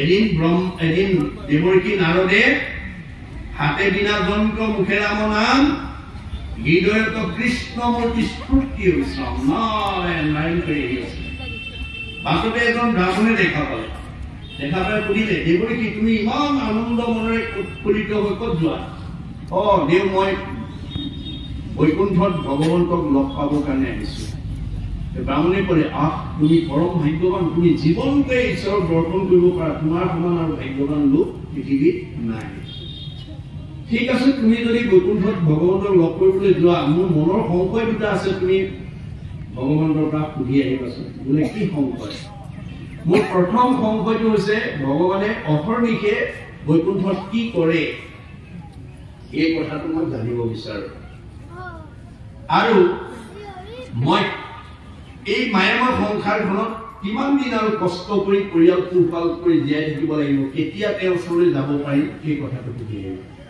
নাৰদে ক'লে হ'ব মই সুধি আহিম এই বুলি কৈ পুনৰ নাৰায়ণৰ নাম লৈ আগবাঢ়ি গৈ কিছু দূৰ গৈ এজোপা বট গছৰ তলত এজন মুচিয়ে জোতা চিলাই আছে তেওঁৰ মুখত নাৰায়ণ নাম শুনাৰ লগে লগে তেওঁ মূৰ তুলি চাই দেখিলে নাৰদ আহিছে দেৱৰ কি নাৰদ তেওঁ এই ব্ৰাহ্মণৰ দৰে প্ৰশ্ন কৰিলে তুমি ইমান আনন্দ মনেৰে ক'ত যোৱা বোলে মই বৈকুণ্ঠত কৃষ্ণক দৰ্শন কৰিব কাৰণে তুমি বৰ ভাগ্যৱান তুমি জীৱনতে কৃষ্ণক দৰ্শন কৰিবা তোমাৰ সমান ভাগ্যৱান পুৰুষ আৰু নাই পিছে তুমি যদি বৈকুণ্ঠত যোৱা মোৰ মনৰ সংশয় দুটা দূৰ কৰি আহিবা ব্ৰাহ্মণৰ দৰে মুচিৰো প্ৰশ্ন একেটাই বোলে কি সংশয় বোলে বৈকুণ্ঠত ভগৱন্তই অহৰ্নিশে কি কৰে মই সেইটো জানিব বিচাৰো আৰু মই এই বটগছৰ তলত বহি জোতা চিলাই চিলাই কিমান দিন আৰু মই পৰিয়াল পোহপাল কৰি থাকিম মই কেতিয়া ইয়াৰ পৰা মুক্ত হৈ যাব পাৰিম এই কথাটো সুধি আহিম দেৱকীয়ে ক'লে হ'ব মই সুধি আহিম বৈকুণ্ঠ পালেগৈ ভগৱন্তে তেওঁক আচমনি কৰি সংলাপ কৰিলে খোৱা বোৱাৰ পিছত যেতিয়া তেওঁ আহিব ওলালে তেতিয়া তেওঁ প্ৰশ্ন দুটাৰ কথা মনত কৰিলে প্ৰভু কথা এটা হ'ল কি হ'ল মই তোমাক দৰ্শন কৰিবলৈ আহোঁতে দুজন মানুহ অতিথি লগ পাইছিলো এজন ব্ৰাহ্মণ আৰু এজন মুচি দুইজনে দুটা প্ৰশ্ন তোমাৰ পৰা সংশয় দূৰ কৰিবৰ কাৰণে সুধি যাব কৈছে তুমি প্ৰশ্ন দুটা উত্তৰ মোক দিব লাগে কওকচোন দুইজনে প্ৰথম প্ৰশ্ন কৰিছে যে তুমি বৈকুণ্ঠত অহৰ্নিশে কি কৰি থাকা তেওঁলোক দুইজনে জানিব বিচাৰিছে আৰু দ্বিতীয়তে ব্ৰাহ্মণে কৈছে মই কেতিয়া এই মায়াময় সংসাৰৰ পৰা উদ্ধাৰ হৈ তোমাৰ ওচৰলৈ আহিব পাৰিম আৰু মুচিয়েও সেই একেটা প্ৰশ্নই কৈছে কেতিয়া তেওঁ এই দুখ কষ্টৰ মাজৰ পৰা তোমাৰ ওচৰলৈ আহিব পাৰিব এই প্ৰশ্নকেইটা উত্তৰ দিলেই মই তোমাৰ ওচৰৰ পৰা বিদায় ল'ব পাৰোঁ কৃষ্ণই হাঁহি মাৰি ক'লে বৰ ধুনীয়া প্ৰশ্ন কৰিছে তুমি প্ৰথম প্ৰশ্নটোৰ উত্তৰ ক'বা মই বৈকুণ্ঠত অহৰ্নিশে বেজীৰ ফুটা এটাই দি হাতী এটা ওলোৱা সোমোৱা কৰি থাকো বুলিব আৰু দ্বিতীয় প্ৰশ্নটো ক'বা ব্ৰাহ্মণ অলপ দেৰিকৈ আহিব পাৰিব মুচি অতি সোনকালে আহিব পাৰিব তেতিয়া মানে নাৰদে ক'লে প্ৰভু এই পাছৰ প্ৰশ্ন দুটা উত্তৰটো বাৰু বুজি পাইছো পিছে প্ৰথম প্ৰশ্নৰ উত্তৰটো মই বুজি পোৱা নাই ভগৱানে ক'লে প্ৰশ্নটো তোমাৰ নে অতিথি বোলে অতিথি মই যেনেকে কৈছো তেনেকে তুমি কৈ দিবা অতিথিয়ে নিজে বুজি পাব তুমি বুজি পাব নালাগে নাৰদ গুচি আহিল আহি প্ৰথম ব্ৰাহ্মণক লগ পালে ব্ৰাহ্মণ উৎকণ্ঠিত হৈ আছে উৎসুক হৈ আছে দেৱৰ কি ঘূৰি আহিলা বোলে আহিলো প্ৰভুক লগ পালা বোলে পালো মোৰ প্ৰশ্নৰ উত্তৰ বোলে আনিলো কোৱাচোন কোৱা কি বুলি ক'লে বোলে প্ৰথম প্ৰশ্নৰ উত্তৰটো প্ৰভুৱে ক'লে তেওঁ হেনো বৈকুণ্ঠত অহৰ্নিশে বেজী ফুটা এটাই দি হাতী এটা ওলোৱা সোমোৱা কৰি থাকিব আৰু দ্বিতীয় প্ৰশ্নটো তুমি অলপ দেৰিকৈ যাব পাৰিব বুলি ক'লে ব্ৰাহ্মণেতো একদম খঙত জ্বলি পৰি উঠিল তুমি মিছা কথা ক'লে আৰু জেগা নাপালা বৈকুণ্ঠত ভগৱানে ক'ৰবাৰ বেজী ফুটাই দি হাতী ওলোৱা সোমোৱা কৰাৰ নিচিনা মিছা কথা এটা তোমাক ক'ব নেকি তুমি আচলতে বৈকুণ্ঠলৈ যোৱাই নাই মিছাকে মোক আহি কৈছা তোমাৰ কথা নুশুনো যোৱা দাবী ধমকি দি পঠাই দিলে দেৱকীয়ে হাঁহি এটা মাৰি গুচি গ'ল কিছু দূৰ গৈ মানে সেই বটগছৰ তলত জোতা চিলাই থকা মুচিৰ ওচৰ পালেগে নাৰায়ণৰ নাম শুনালৈকে তেওঁ জোতা চিলাই এই মুখলৈ চাই দেৱকী ঘূৰি আহিলা বোলে আহিল প্ৰশ্ন উত্তৰ বোলে আনিল কোৱাচোন কোৱা কি ক'লে বোলে প্ৰথম প্ৰশ্নৰ উত্তৰটো তেওঁ কৈছে তেওঁ হেনো অহৰ্নিশে বৈকুণ্ঠত বেজী ফুটা এটাই দি হাতী এটা ওলোৱা সোমোৱা কৰি থাকো বুলি ক'লে আৰু দ্বিতীয় প্ৰশ্নটো ক'লে তুমি অতি কম সময়ৰ ভিতৰতে ইয়াৰ পৰা উদ্ধাৰ হৈ যাব পাৰিবা তেওঁ জোতা দলিয়াই থৈ দীঘলী কৰি অষ্টাংগে দীঘলী কৰি দেৱকীক ক'লে দেৱকী তুমি মোক আজি কি উপকাৰ কৰিলা দেখিব যে পৰম পুৰুষ ভগৱন্তই ইমান মানে কৰ্ম কৰি জগতৰ লোকলৈ নিদৰ্শন দিছে কাৰণ হাতীটোৰ আকাৰটোহে ডাঙৰ ঘূৰি পৰুৱাৰ আকাৰটোহে সৰু কিন্তু আত্মাটো সৰু ডাঙৰ নাই গতিকে আত্মাটো মানে চুলিৰ আগ এডাল 10,000 ভাগ কৰি এভাগ ললে যিমান সূক্ষ্ম অণু হয় সিমান সূক্ষ্ম অণুৰূপে হাতীৰ দেহত যিমান গুৰিপুৰৰ দেহটো সিমান গতিকে আমাৰ হাতীৰ ইমান সূক্ষ্ম আত্মা এটা তেওঁ বেজি ফুটাই দি ওলোৱা সোমোৱা কৰি থকাটো কি ডাঙৰ কথা গতিকে মুচিয়ে আত্মা দৃষ্টিত ললে আৰু ব্ৰাহ্মণে দেহ দৃষ্টিত ললে দেহ দৃষ্টিটো মায়া গতিকে মায়া ধৰ্ম ব্ৰাহ্মণে লৈ আছে গতিকে বহুদিন থাকিব লাগিব আৰু এই আত্মা ধৰ্ম লোৱাৰ কাৰণে সোনকালে গুচি যাব পাৰিব মনত ৰাখিব কথাটো দেই গতিকে আত্মা ধৰ্ম যাৰ হৃদিস্থিত হ'ব তেওঁ কোনো বাহ্যিক জাত পাতৰ কথাক লৈ তেওঁ কোনো ধৰণৰ মানে বিৰূপ মন্তব্য নিদিব কাৰণ দেহটো তেওঁ চিনি পাব দিছে দেহটো চাই কয় এওঁ নগা মানুহ এওঁ মিচিং মানুহ এওঁ দফলা মানুহ এওঁ দাৰু মানুহ এওঁ মানে জবন ইত্যাদি ইত্যাদি এইবোৰ দেহৰ ধৰ্মহে দেহটো কেৱল চিনি পাবৰ কাৰণে দিছে দেহটোতো আত্মা নহয় গতিকে দেহ ধৰ্ম এৰি আত্মা ধৰ্ম নোলোৱা পৰ্যন্ত আমি এই সংসাৰ চক্ৰৰ পুনৰপি জনমন পুনৰপি মৰণ গতিকে আমি দেহ ধৰ্ম এৰি আত্মা ধৰ্ম ল'বলৈ আমি ভাগৱতৰ পৰা শিকিব লাগিব দেই কথাটো অলপ সকলোৰে কাৰণে সহজ নহ'ব পাৰে কিন্তু সহজ কৰি ল'ব পাৰিব লাগিব আমাৰ দেহ ধৰ্ম লোৱা মানুহৰ কেইটামান গুণ আছে আমাৰ বুঢ়াসকলে কয় খেনুক দেখি ৰান্ধে বাঢ়ে খেনুক দেখি দুৱাৰ নাই এইটো দেহ ধৰ্ম লোৱা মানুহৰ স্বভাৱ দেই ভাল ধনী মানি হ'লে শিক্ষা দীক্ষা চাকৰি বাকৰি কৰা মানুহ হ'লে ধুনীয়াকে আদৰ সন্মান কৰি নি খুৱাই খুৱাই ধুনীয়াকে পঠিয়ায় কিন্তু অলপ দুখীয়া নিচলা যদি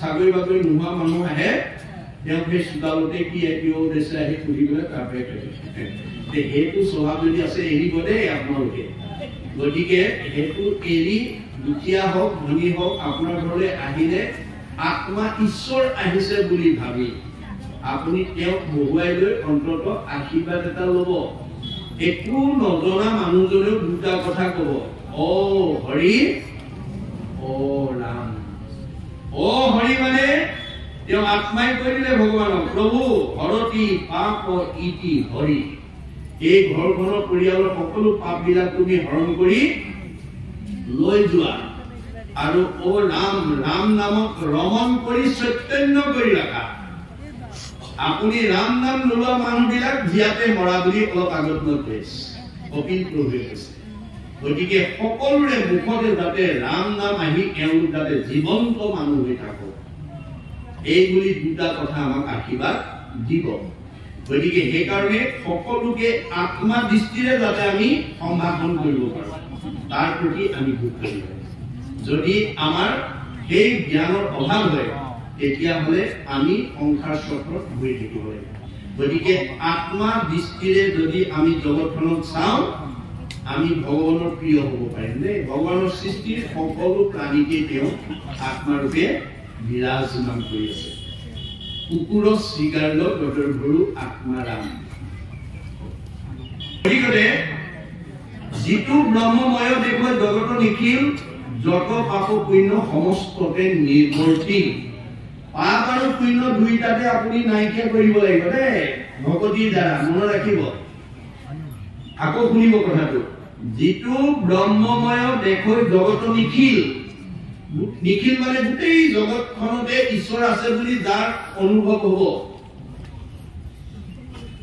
পাপ পুণ্য সমস্ততে নিৱৰ্তিল আমাৰ পাপ আৰু পুণ্য দুটা কৰ্মবন্ধ কিন্তু মনত ৰাখিব মই কালি কৈছো আকৌ আজি প্ৰসংগত কৈছো আপুনি পাপ লৈ গ'লেও সংসাৰলৈ আকৌ আহিব লাগিব পুণ্য লৈ গ'লেও আহিব লাগিব পুণ্য লৈ গ'লে এতিয়া আপুনি নামখোলা অঞ্চলত যিটো অৱস্থাত আছে তাতকৈ বহুত ওপৰলৈ গুচি যাব পাৰে যদি পুণ্য বেছিকৈ লৈ যায় কিন্তু আকৌ আহিব লাগিব কিয় খুব ভোগৰ কাৰণে আহিব লাগিব উচ্চ স্থানত জন্ম ল'ব উচ্চ ধুনিত জন্ম ল'ব আৰু খুব ভোগৰ কাৰণে আহিব লাগিব আৰু পাপ লৈ গ'লে আপুনি আকৌ আহিব লাগিব নিজ ধুনিত জন্ম ল'ব লাগিব গাহৰি কোন নেকুৰি হ'বলগীয়া হ'ব পাৰে গতিকে নিজ ধুনিত জন্ম ল'ব লাগিব নিজ ঠাইত জন্ম দুখ ভুগিবৰ কাৰণে আহিব লাগিব এই দুইটা নিৱৰ্তন কৰিব লাগিব ইয়াৰ ভাগৱতৰ মতে নাইকিয়া কৰি দিব লাগিব এইটো কিহে কৰিব কেৱল আজিৰ দৰে ভকতিয়ে কৰিব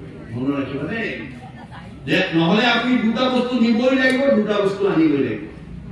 এই দুটা লগত যোৱা বস্তু ভাগৱতে কৈ দিছে যে পুত্ৰ ভাৰ্যা ঐশ্বৰ্য থাকিব ঐতে কৰি পাপ পুণ্য দুই যাব লগত সত্তৰি।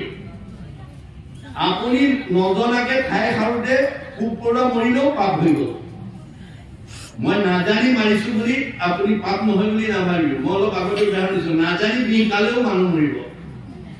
আপুনি চোতাল খাওঁতে ঘৰ খাওঁতে খাই মাৰ্জন কৰোঁতে পোক পৰুৱা মৰিলে তাতো পাপ হ'ব।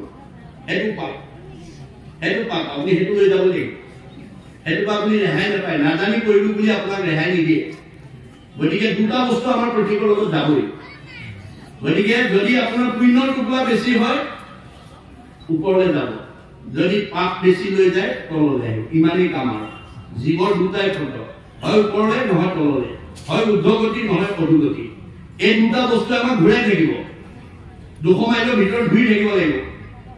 গতিকে আপুনি দুইটা নিৰ্বৰ্তন কৰিব। কেতিয়া হ'ব?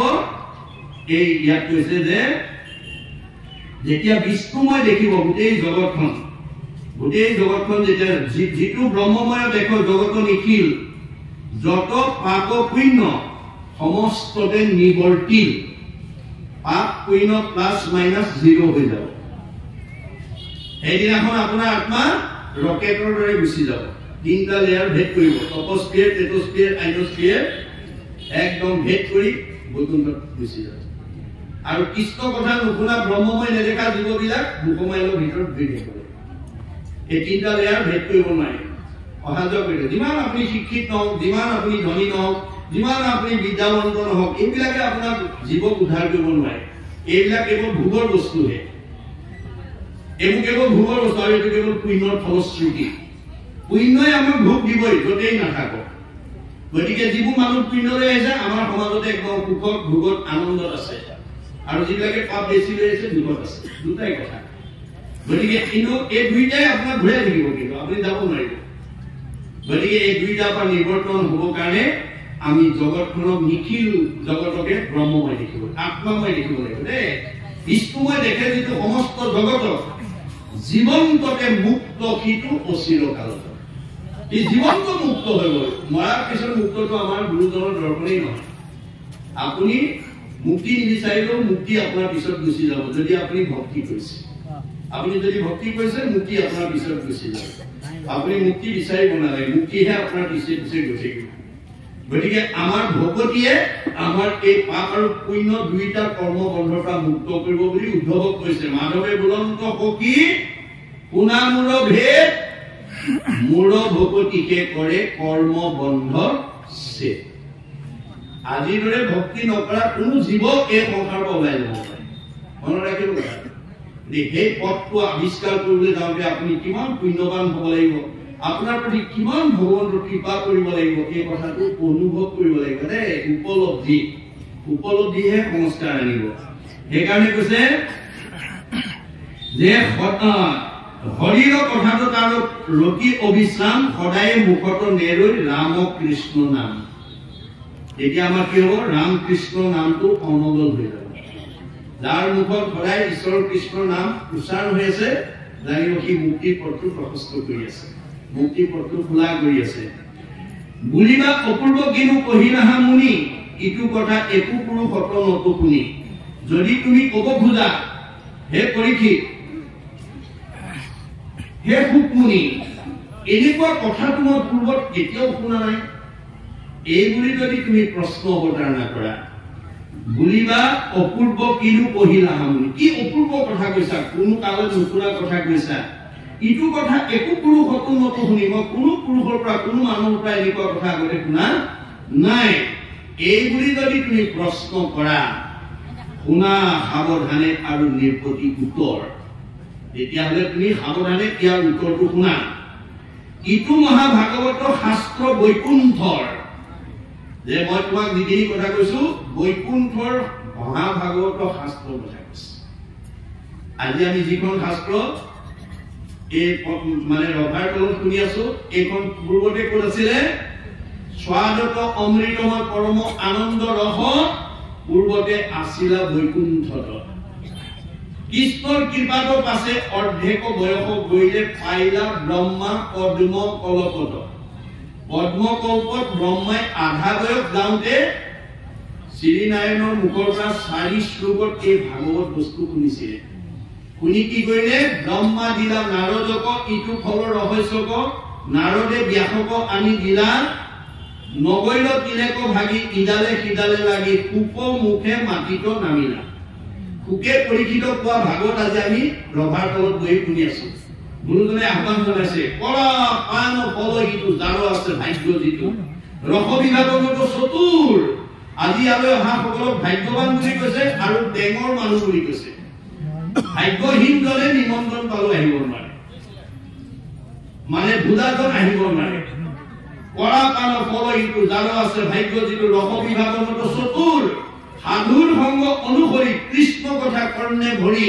সমস্ত আপদ কৰা দূৰ আপোনাৰ জীৱনৰ সকলো আপদৰ পৰা কৃষ্ণই আপোনাক মুক্ত কৰি দিব কৃষ্ণ নামৰ ইমান মাহাত্ম্য আছে মাত্ৰ আপুনি বিশ্বাসে ল'ব লাগিব দেই বিশ্বাসে ল'ব লাগিব গতিকে আমাৰ ধৰ্ম দৰ্শনবোৰ বিশ্বাসৰ ওপৰত নিৰ্ভৰ কৰে মহাত্মা গান্ধী কৈছে religious beliefs are based on faith ধৰ্ম দৰ্শনটো বিশ্বাসৰ ওপৰত নিৰ্ভৰ কৰে religion is not really what is grasped by brain but by heart ধৰ্ম দৰ্শন মগজে ঢুকি পোৱা বস্তু নহয় কাৰোবাক দেখুৱাই দিব পৰা বস্তু নহয় ই অন্তৰৰ উপলব্ধিৰ বস্তু গতিকে উপলব্ধি আমাক কি কৰিব সংস্কাৰমুখী কৰিব এই ভাগৱত শাস্ত্ৰ আজি আমি শুনিবলৈ পোৱা মানে আমি পৰম ভাগ্যৱান পৰম পুণ্যৱান পূৰ্ব পুণ্যৰ ফলতহে আজি এই পবিত্ৰ অনুষ্ঠানত আমি সহযোগ কৰিব পাৰিছো আত্মমহা ধৰ্ম একো নামিকে প্ৰখ্যাত ইয়াত মাত্ৰ নামকেই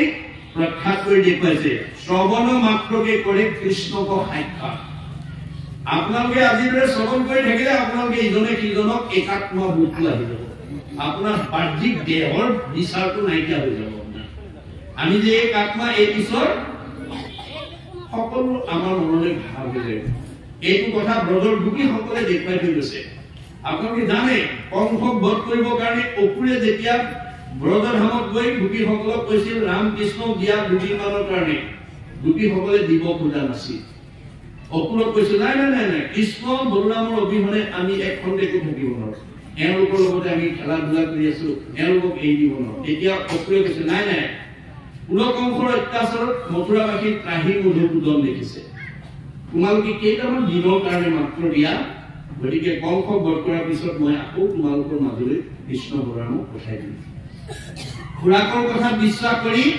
পঠাই দিলে অসুৰে লৈ আনিলে আনি ধনুৰ্যজ্ঞ ভংগ কৰি কংসক বধ কৰিলে কিন্তু বধ কৰাৰ পিছত কৃষ্ণ বলৰাম আৰু গোকুললৈ ঘূৰি নগ'ল যাৰ কাৰণে ব্ৰজৰ গোপীসকলে কান্দি কাটি হিয়ালি জিয়ালি হৈছে খোৱা বোৱা এৰি দিছে কৃষ্ণ সকলোৰে হৃদয়ত আছে কোনে কি ভাৱত কি কৰিছে চব কথা জানে উদ্ধৱক মাতি আনি ক'লে সখা মোৰ বিৰহত ব্ৰজৰ গোপীসকলে খোৱা বোৱা এৰি কান্দি কাটি হিয়ালি জিয়ালি হৈছে তুমি গৈ প্ৰভুক অকণমান দি থৈ আহা আৰু মই যে তেওঁলোকৰ মাজতে আছো এই কথাটো বুজাই থৈ আহা উদ্ধৱ আহি গ'ল অহাৰ লগে লগে গোপীসকলে বেয়া মাৰি ধৰি কৃষ্ণ কেতিয়া আহিব কিয় নাহে বিভিন্ন প্ৰশ্ন তেতিয়া উদ্ধৱে কৈছে হে গোপীসকল তোমালোকে যিজন কৃষ্ণৰ কাৰণে ইমান হিয়াকুল ব্যাকুল হৈ খোৱা বোৱা এৰি তোমালোকে মানে শোকত ভাগি পৰিছা সেইজন কৃষ্ণ দেখোন তোমালোকৰ সকলোৰে হৃদয়ে হৃদয়ে আছে বোলে কেনেকৈ যেনেকৈ সকলো কাঠতে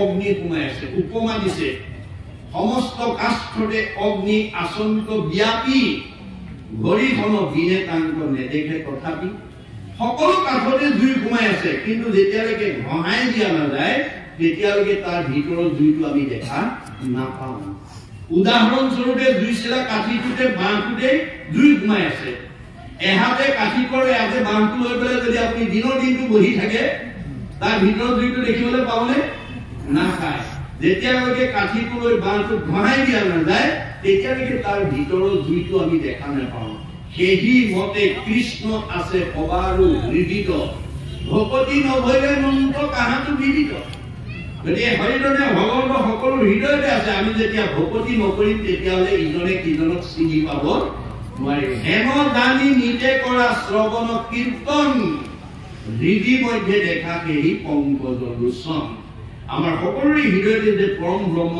আত্মাৰূপে আছে এই কথাটো আমি শ্ৰৱণ কীৰ্তনৰ ধৰ্মৰ জৰিয়তে উপলব্ধি কৰোঁ। এই কথাটো মহাপুৰুষে আহ্বান জনাইছে ভাগৱতৰ যোগেদি। সেইকাৰণে কৈছে যে ইটো কথা একো পুৰুষতো শুনি শুনা সাৱধানত আকৌ নিৰ্পতি উত্তৰ ইটো মহাভাগৱত শাস্ত্ৰ বৈকুণ্ঠৰ আত্মমহাধৰ্ম এক নামিকে প্ৰখ্যাত। ভাগৱতে কেৱল নামক প্ৰখ্যাত কৰিছে, শ্ৰৱণ মাত্ৰকে কৰে কৃষ্ণক সাক্ষাৎ। শ্ৰৱণ কৰাৰ লগে লগে আমি সকলো যে ঈশ্বৰৰ অংশ জীৱ উপলব্ধি হৈ যাব। পূজা নমস্কাৰ ধ্যান সমস্ত দুষ্কৰ হৰিগুণ নাম ধৰ্ম মহাসুখকৰ। আজিৰ যুগতো আপোনালোকে পূজা যজ্ঞ কৰিব পাৰিব, কিন্তু বৰ কঠিন, বৰ টান কাম এইটো। কিয়? ইয়াত নিয়ম বান্ধি থোৱা আছে, স্থান কাল পাত্ৰ নিমিত্ত দ্ৰব্য মন্ত্ৰ। গতিকে কলি যুগৰ মানুহে ইমান সময়মতে কৰ্ম কৰিব নোৱাৰে। আমি কালি আহ্বান কৰিলো যে 9 বজাৰ পৰা আমাৰ ভাগৱত আলোচনা হ'ব, সকলো উপস্থিত হ'ব। কিন্তু আজি আমি কেইটা বজাত উপস্থিত হলো? কলি মানুহ কাৰণে 10টাত আহিলো, 1 ঘণ্টা আমি পিছুৱাই আহিলো। আগৰ যুগত হলে চব একেই হৈ গ'ল, কাৰণ আমি সময় ৰাখিব নোৱাৰিলো নহয়। অন্য ধৰ্মত যদি অকণমান সময় ইফালে সিফাল হয় ধৰ্মটো নষ্ট হৈ যাব, বা আপোনাৰ পূজা নমস্কাৰ ধ্যান বিলাক ভংগ হৈ যাব। 10টা ঋষিয়ে যজ্ঞ কৰি পেলাই মন্ত্ৰ ভুল কৰাৰ কাৰণে মানে পুত্ৰবধিত ইন্দ্ৰৰ ওপৰত প্ৰতিশোধ ল'বৰ কাৰণে যজ্ঞ আৰম্ভ কৰি গীতাহুতি দি আছে। ইন্দ্ৰ শত্ৰু নিধনক, ইন্দ্ৰ শত্ৰু নিধনক ঘিউ ঢালি আছে। পূজাহুতি দিবৰ সময়ত উদাত্ত কণ্ঠৰে মন্ত্ৰ মানে ফল কৰোঁতে ভুল হৈ গ'ল। যেতিয়া পুনাহুতি দিব হ'ল ইন্দ্ৰৰ শত্ৰু নিধনক বুলি কৈ দিলে, ৰ আখৰটা বাঢ়ি গ'ল। ইন্দ্ৰৰ আগতে ইন্দ্ৰ বুলি কৈ আছিলে, গতিকে ইন্দ্ৰৰ বুলি কোৱাৰ লগে লগে ইন্দ্ৰৰ শত্ৰু তেওঁ নিজে। গতিকে এটা আখৰ ভুল হোৱাৰ কাৰণে তেওঁৰ যজ্ঞৰ পৰা উৎপত্তি হোৱা বিদ্যাটোৰে ইন্দ্ৰক মৰাৰ পৰিৱৰ্তে ইন্দ্ৰৰ হাতত মৰিব লগা হ'ল। সেইকাৰণে গুৰুজনে কৈছে কলিৰ লোকৰ মতি মলিন অপাৰ আন একো ধৰ্মত নাহিকে অধিকাৰ। আমাৰ কলি মানুহবিলাক মহমতি, আমি সময়মতে কাম কৰিব নোৱাৰো, মন্ত্ৰ শুদ্ধ কৰিব নোৱাৰো, পাত্ৰ দ্ৰব্য শুদ্ধ কৰি আমি কৰ্ম কৰিব নোৱাৰো। সেইকাৰণে আমাক সাৰ্বজনীন ধৰ্ম দি দিয়ে, সনাতন ধৰ্ম দি দিলে, নাম ধৰ্ম।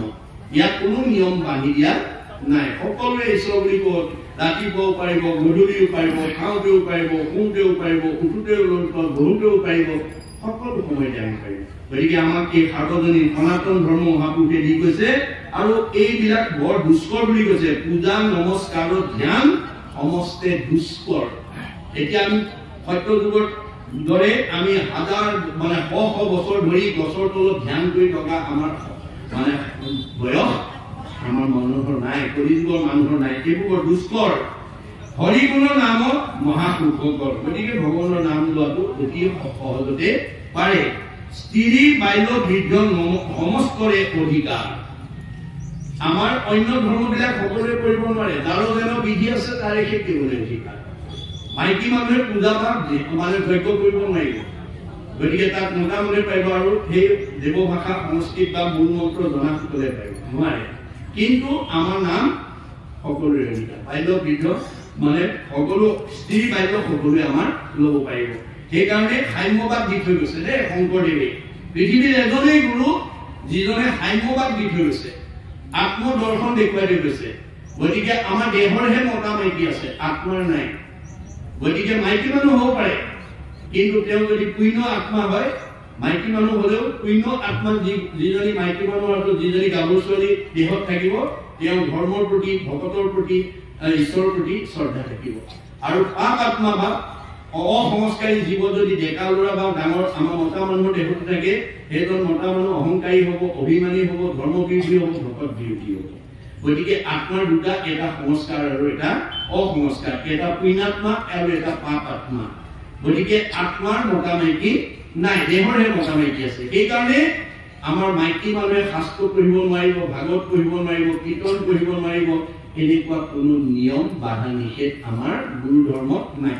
মনত ৰাখিব কথাটো যে নাম ধৰ্মত ইয়াৰ কোনো বাধা নিষেধ নাই। গতিকে আমাৰ পৰম্পৰাটোক বাদ দি আমি এতিয়া গুৰুজনৰ ধৰ্ম আদৰ কৰি সকলোকে যেতিয়ালৈকে আমি ঈশ্বৰমুখী কৰিব নোৱাৰিম, ভক্তিমুখী কৰিব নোৱাৰিম, বিশেষকৈ আইসকলক আমাৰ এখন ঘৰৰ সৰ্বাংগীন উন্নতি আইসকলৰ ওপৰত নিৰ্ভৰ কৰিছে যে আইসকলক যদি আমি ভক্তিবান কৰিব নোৱাৰো ঈশ্বৰমুখী কৰিব নোৱাৰো তেতিয়াহ'লে আমাৰ পৰিয়াল আমাৰ সমাজ আমাৰ পৰিৱেশটো আমি কেতিয়াও ভালদৰে লৈ যাব নোৱাৰিম গতিকে এগৰাকী মহিলাৰ সতীত্ব গুণৰ প্ৰভাৱত তিনি কালৰ কথা ক'ব পৰা অধিকাৰ আছে বুলি শাস্ত্ৰত দেখুৱাইছে কোনে ক'ব পাৰিছিলে সাবিত্ৰী সতীয়ে এদিন দেৱশৰ্মা নামৰ এজন ব্ৰাহ্মণে নিজৰ বৃদ্ধ মাতৃৰ লগত মনোমালিন্য ঘটি মাকক ঘৰতে এৰি থৈ তেওঁ অৰণ্যত গৈ আশ্ৰম পাতি ভিক্ষা মাগি জীৱন নিৰ্বাহ কৰি আছে এদিন ভিক্ষা কৰিবৰ কাৰণে তেওঁ ওলাই গৈ পেলাই নদীত গা ধুই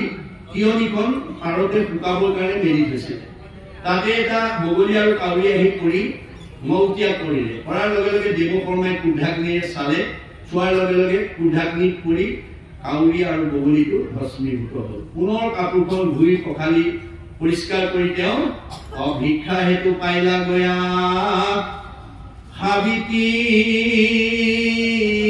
ঘৰ অবসী আছে প্ৰতিব্ৰতা দেখে বিপ্ৰবৰ তেওঁ ভিক্ষা মাগিবৰ কাৰণে সাবিত্ৰীৰ পদূলি মুখত থিয় হোৱাৰ লগে লগে সাবিত্ৰীয়ে বহি থকা অৱস্থাত দেখা পালে প্ৰতিব্ৰতা নাৰীক ভিক্ষা খুজে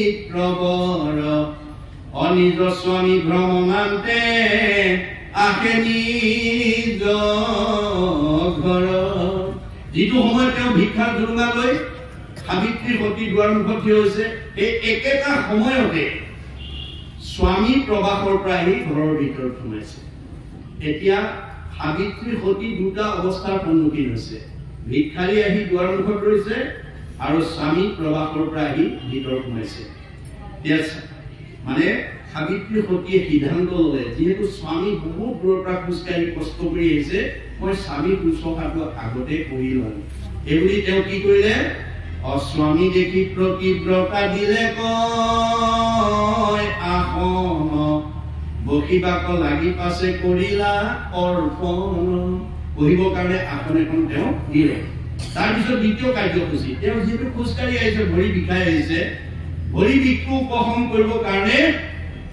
দ্বিতীয় কাৰ্যসূচী তাতো পাছে উষ্ণ পানী লৈয়া সাদৰে স্বামীৰ চৰণ ধৌত কৰে ধীৰে ধীৰে তাৰপিছত গৰম পানী লৈ ভৰিকেইটা ধুনীয়াকৈ ধুৱাই দিছে এঠাইত মই এই ব্যাখ্যাটো কৰোঁতে এজন বাপে উঠি পেলাই মোক ক'লে বা আমাৰ গৰাকীয়ে গৰম পানী দিয়ক চাৰি যদি কেনেবাকে ভাগৱতৰ পৰা গধূলা দেৰিকে আহো দুৱাৰেই খুলি নিদিয়ে আমাৰ গৰাকীয়ে গৰম পানী দিয়ক চাৰি দুৱাৰ খুলিবলৈ টান পায় দাৰ কালি যদি কেনেবাকে সকাম নিকাম পৰা অহা দেৰি হয় দুৱাৰ খুলিবলৈ মই বোলো আপুনি আইগৰাকী ধৰ্মালোচনী সভালৈ মানে ভাগৱত ব্যাখ্যালৈ পঠিয়াব নহলে আপুনি গৰম পানী বিচাৰি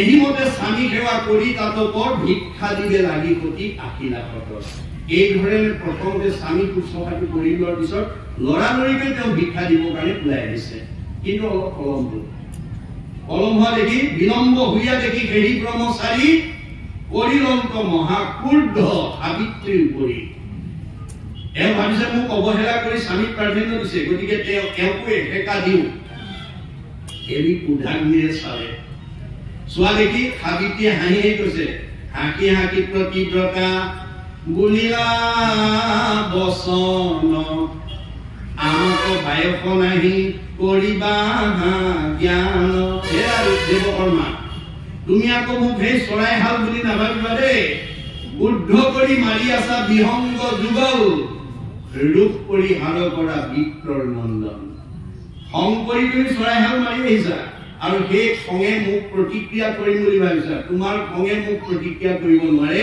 তুমি খং সম্বৰণ কৰা ব্ৰাহ্মণটো আচৰিত হৈ গ'ল মই চৰাই মাৰিছিলো নদীৰ পাৰত সাবিত্ৰী আছে ঘৰত বহি কেনেকৈ জানিলে তেওঁ মনত কৌতূহল হ'ল কিন্তু সুধিবলৈ লজ্জাবোধ কৰিলে লজ্জাবোধ কৰি প্ৰথমতে কি কৰিলে ভিক্ষা লৈ আহে সি বিপ্ৰে চলিলা আশ্ৰম ভক্ষণ কৰিয়া পাছে কৰিলা গমন ভিক্ষামুখী লগে লগে বনাই মেলি খাই আকৌ সাবিত্ৰীৰ ওচৰত কথাটো উদ্ঘাটন কৰিবৰ কাৰণে ঘূৰি আহিছে। সাবিত্ৰীয়ে দেখি গম পাইছে যে কিয় আহিছে। তেওঁ তিনি কালৰ কথা ক'ব পাৰে। বিপ্ৰক দেখি আপত্তি দিলে ক আসন সবিনয়ে সাবিত্ৰীক বুলিলা বচন। তাৰপিছত তেওঁ বহিবৰ কাৰণে আসনখন দিয়াৰ লগে লগে বহি পেলাই এইবাৰ বৰ সাৱলীলভাৱে কৈছে, সবিনয়ে কৈছে, হেৰা সাবিত্ৰী, বিহংগ মাৰিলো মই বহু দূৰান্তৰে, কি মতে জানিলা তুমি আপোন অন্তৰে? মইতো চৰাইহাল বহুত দূৰত মাৰি থৈ আহিছিলো, তুমি কেনেকৈ জানিলা মই চৰাইহাল মাৰিছো বুলি? তেতিয়া সাবিত্ৰীয়ে কৈছে, মই কেনেকৈ জানিলো শুনা বিপ্ৰ, দিনে ৰাতি কৰো মই প্ৰতি শুশ্ৰূষণ, শিকাৰৰে জানো মই সকলো ঘটন।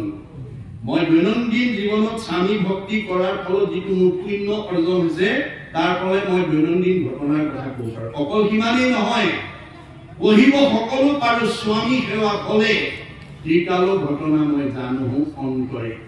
মই স্বামী ভক্তিৰ ফলত তিনি কালৰ কথা ক'ব পাৰো।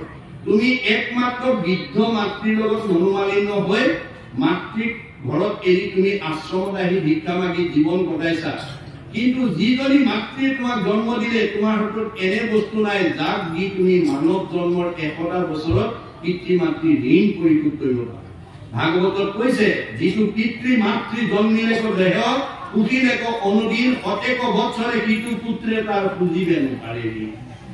যি পিতৃ মাতৃয়ে জন্ম দি আমাক বিশ্ব সংসাৰ দেখালে মানৱ জীৱনৰ 100টা বছৰত আমি তেওঁলোকৰ ঋণ পৰিশোধ কৰিব নোৱাৰো।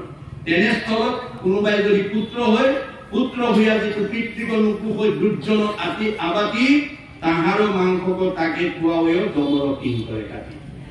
যি পুত্ৰই পিতৃ মাতৃক বৃদ্ধ বয়সত অৱজ্ঞা কৰিব তেওঁ ইমান দুখী হ'ব লাগিব, তাৰ মাংস কাটি কাটি জম কিন কৰে তাকে খুৱাব।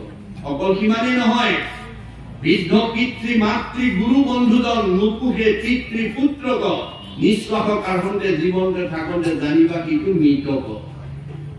বৃদ্ধ পিতৃ মাতৃক অৱজ্ঞা কৰা পুত্ৰ যদি উশাহ নিশালৈ জীয়াই আছে সি জীয়াতেই মৰা। গতিকে আমি জীয়াতে মৰা পুত্ৰ হিচাপে যাতে সমাজত পৰিচিত হ'ব লগা নহয়, জীয়াতে যাতে মৰা পুত্ৰ যাতে আমি জন্ম দিব লগা নহয়, তাৰ কাৰণে আগতীয়াকৈ ভাগৱত শুনি ল'ব লাগিব। গতিকে ভাগৱত নুশুনিলে আমি কেতিয়াও সৎ পুত্ৰ কন্যা পিতৃ মাতৃ হ'ব নোৱাৰিম। লগে লগে তেওঁ সাবিত্ৰীৰ এই অলৌকিক কথাই তেওঁ লগে লগে সংস্কাৰ কৰিলে আৰু তেওঁ সাবিত্ৰীক সেৱা জনাই আশ্ৰম ত্যাগ কৰি বৃদ্ধ মাতৃৰ ওচৰত ক্ষমা ভিক্ষা মাগি মাতৃ শুশ্ৰূষাত ব্ৰতী হৈছে। গতিকে আমাৰ পিতৃ মাতৃক আদ্যগুৰু হিচাপে গুৰুজনে দিছে। বিশ্ব বিজেতা নেপোলিয়নক এজন ফ্ৰান্সবাসীয়ে প্ৰশ্ন কৰিছিল, হেৰা নেপোলিয়ন, পৃথিৱীত তোমাৰ আটাইতকৈ মান্যবৰ কোন? তেতিয়া তেওঁ উত্তৰত কৈছিল, I will give higher respect to my parents who have able to see me in this beautiful world.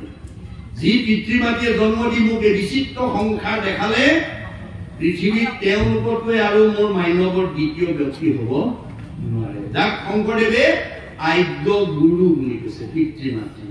আজি এই দৰ্শন নজনাৰ কাৰণে আজি বহুত আমাৰ সমাজৰ পুত্ৰ কন্যাই পিতৃ মাতৃক অৱজ্ঞা কৰা পৰিলক্ষিত হৈছে। গতিকে আপোনালোকে প্ৰত্যেকখন ঘৰ, প্ৰত্যেকটো পৰিয়াল, প্ৰত্যেকখন সমাজৰ লোকক যাতে আমি সংস্কাৰমুখী উঠি অহা প্ৰজন্মক যাতে আমি এই আধ্যাত্মিক আৰু নৈতিক শিক্ষাৰে যাতে আগুৱাই নিব পাৰোঁ, তাৰ কাৰণে আপোনালোকে চেষ্টা কৰিব লাগিব। তেতিয়াহে মানৱ জন্ম ধৰাৰ সাৰ্থক হ'ব। সেইকাৰণে কৈছে, স্ত্ৰী বাল্য বৃদ্ধ সমস্তৰে অধিকাৰ, চণ্ডালকো কৰে নামে এইখনে উদ্ধাৰ। চণ্ডালকো নামে উদ্ধাৰ কৰে। এদিন চান্দালিনী গংগাৰ পাৰে পাৰে আদি আছিল। সুশীল ব্ৰাহ্মণে পূজা কৰি আছে। আহি পেলাই তেওঁ প্ৰশ্ন কৰিলে, অ বপা সুশীল, তুমি কাৰ পূজা কৰিছা? অ আই চান্দালিনী, মই বিষ্ণুতকৈ শ্ৰেষ্ঠ দেৱতাৰ পূজা কৰিছো। চান্দালিনীটো আচৰিত, বিষ্ণুতকৈ শ্ৰেষ্ঠ দেৱতা? বিষ্ণুতকৈ শ্ৰেষ্ঠ দেৱতা। সেইজন কোন? বুদ্ধ ভগৱান ইন্দ্ৰ। লগে লগে চান্দালিনীয়ে দুইখন কাণত ঠিলা দি দৌৰ মাৰি 108 বাৰ গংগাত বুৰ মাৰি বাজিত শুদ্ধ কৰিলে। অৰ্থাৎ আমি এতিয়া আলোচনা কৰি থকা প্ৰতিটো শব্দ ব্ৰহ্ম আমাৰ ৰুমৰ ৰন্ধে ৰন্ধে সোমাই গৈছে। মনত ৰাখিব, শব্দ ব্ৰহ্ম, ইয়াৰ বিনাশ নাই। Word is god. ই স্বচ্ছ ই সনাতন ইয়াৰ বিনাশ নাই সেইকাৰণে ধেমালিতেও বেয়া শব্দ নকব দেই আমাৰ এতিয়া বহুত জনা শুনা মানুহ কোৱালিফাইড মানুহে নতুনকৈ মাক ফুটিব পৰা ল'ৰা ছোৱালীক কিবা বেয়া শব্দ এটা ক'বলৈ কয় বেয়া বাক্য এটা ক'বলৈ কয় কিছু সকলে দেই আৰু সৰু ল'ৰা ছোৱালীৰ মুখত তেনেকুৱা মাত এটা বা বাক্য এটা শুনিলে শুনি আনন্দ কৰে সেইটো স্বভাৱ যদি কাৰোবাৰ আছে আজি ইয়াতে এৰিব দেই আপুনি ধেমালিতেই বা আনন্দতেই যদি বেয়া শব্দ এটা যদি ল'ৰা ছোৱালীৰ মুখত সোমোৱাই দিয়ে আপুনি বেয়া বুদ্ধি পচালে আৰু সেইটো বেয়া বীজ শব্দ ব্ৰহ্ম শব্দ বীজ কি বিনাশ নহয় সেই ল'ৰাটো বা ছোৱালীজনী এদিন বেয়া মাত বেয়া কথা ঘৰখনটো অতিষ্ঠ হ'বই ওচৰ চুবুৰীয়া অতিষ্ঠ হ'ব তাৰ পৰিৱৰ্তে আপুনি উঠি অহা নতুনকৈ মাত খুজিব পৰা ল'ৰা ছোৱালীক আপুনি ভগৱানৰ হাজাৰটা নামতে এটা নাম ক'বলৈ কোৱা ৰাম বুলি কোৱা হৰি বুলি কোৱা কৃষ্ণ বুলি কোৱা যদু বুলি কোৱা মাধৱ বুলি কোৱা এটা নাম যদি আপুনি পূজাই দিয়ে তেতিয়াহ'লে এটা ভাল বীজ ৰুই দিয়া হ'ব সেই ল'ৰাটো বা ছোৱালীজনী ভৱিষ্যত ভক্ত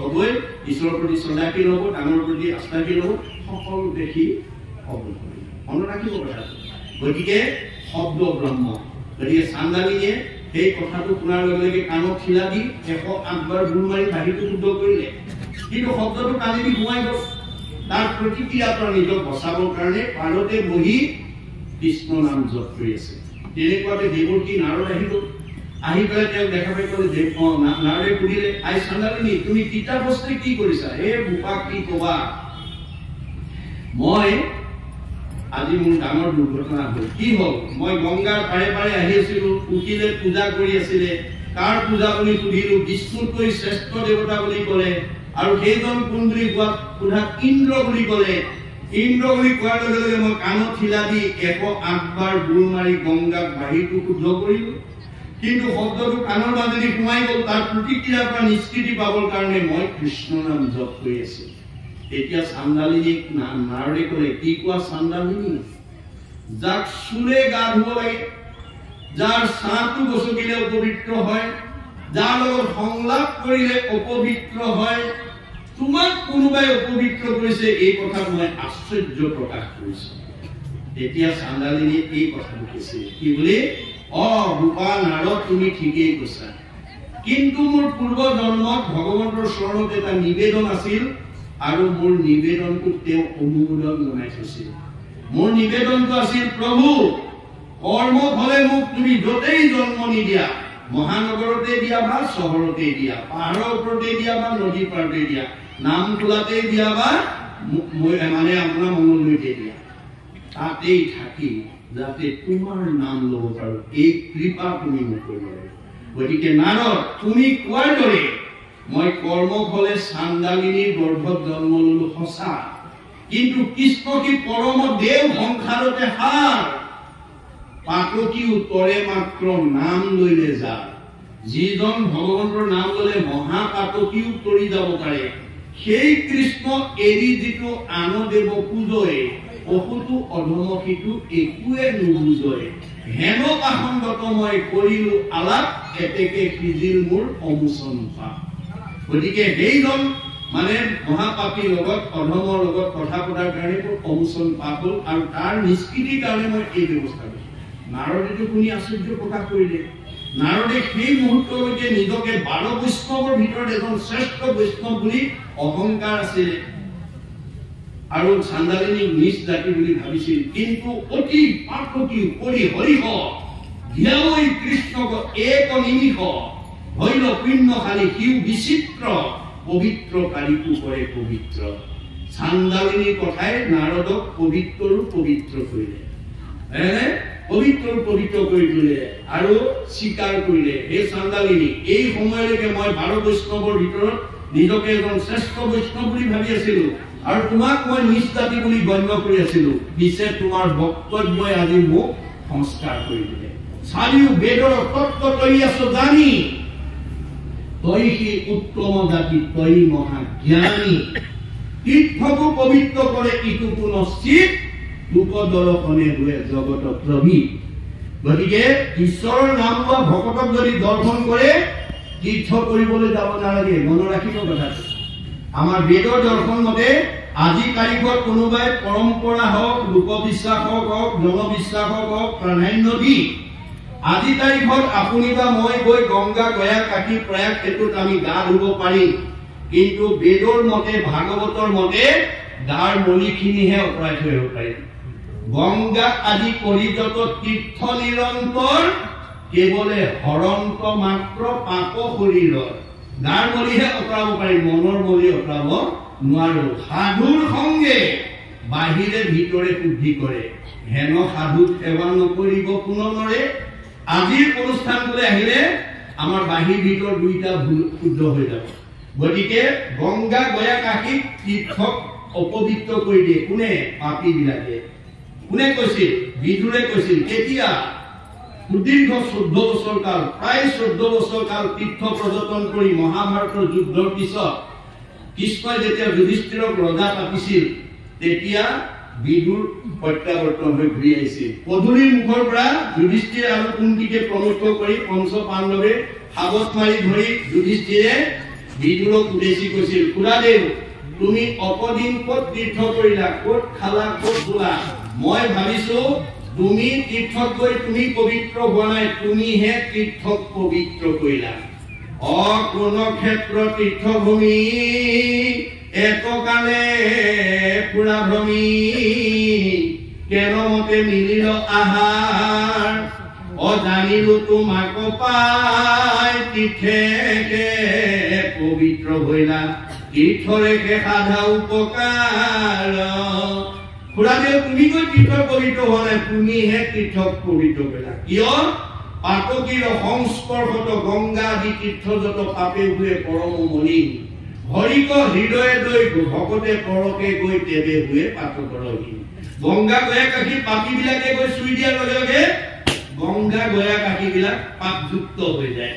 গতিকে গংগা গয়া কাশী সকলে ভকত হিচাপে ভগৱন্তক কয়, হে প্ৰভু মহাপাপী বিলাকে আমাক চুই অপবিত্ৰ কৰি দিলে, গতিকে তুমি কৃপা কৰি আমাক পবিত্ৰ কৰা।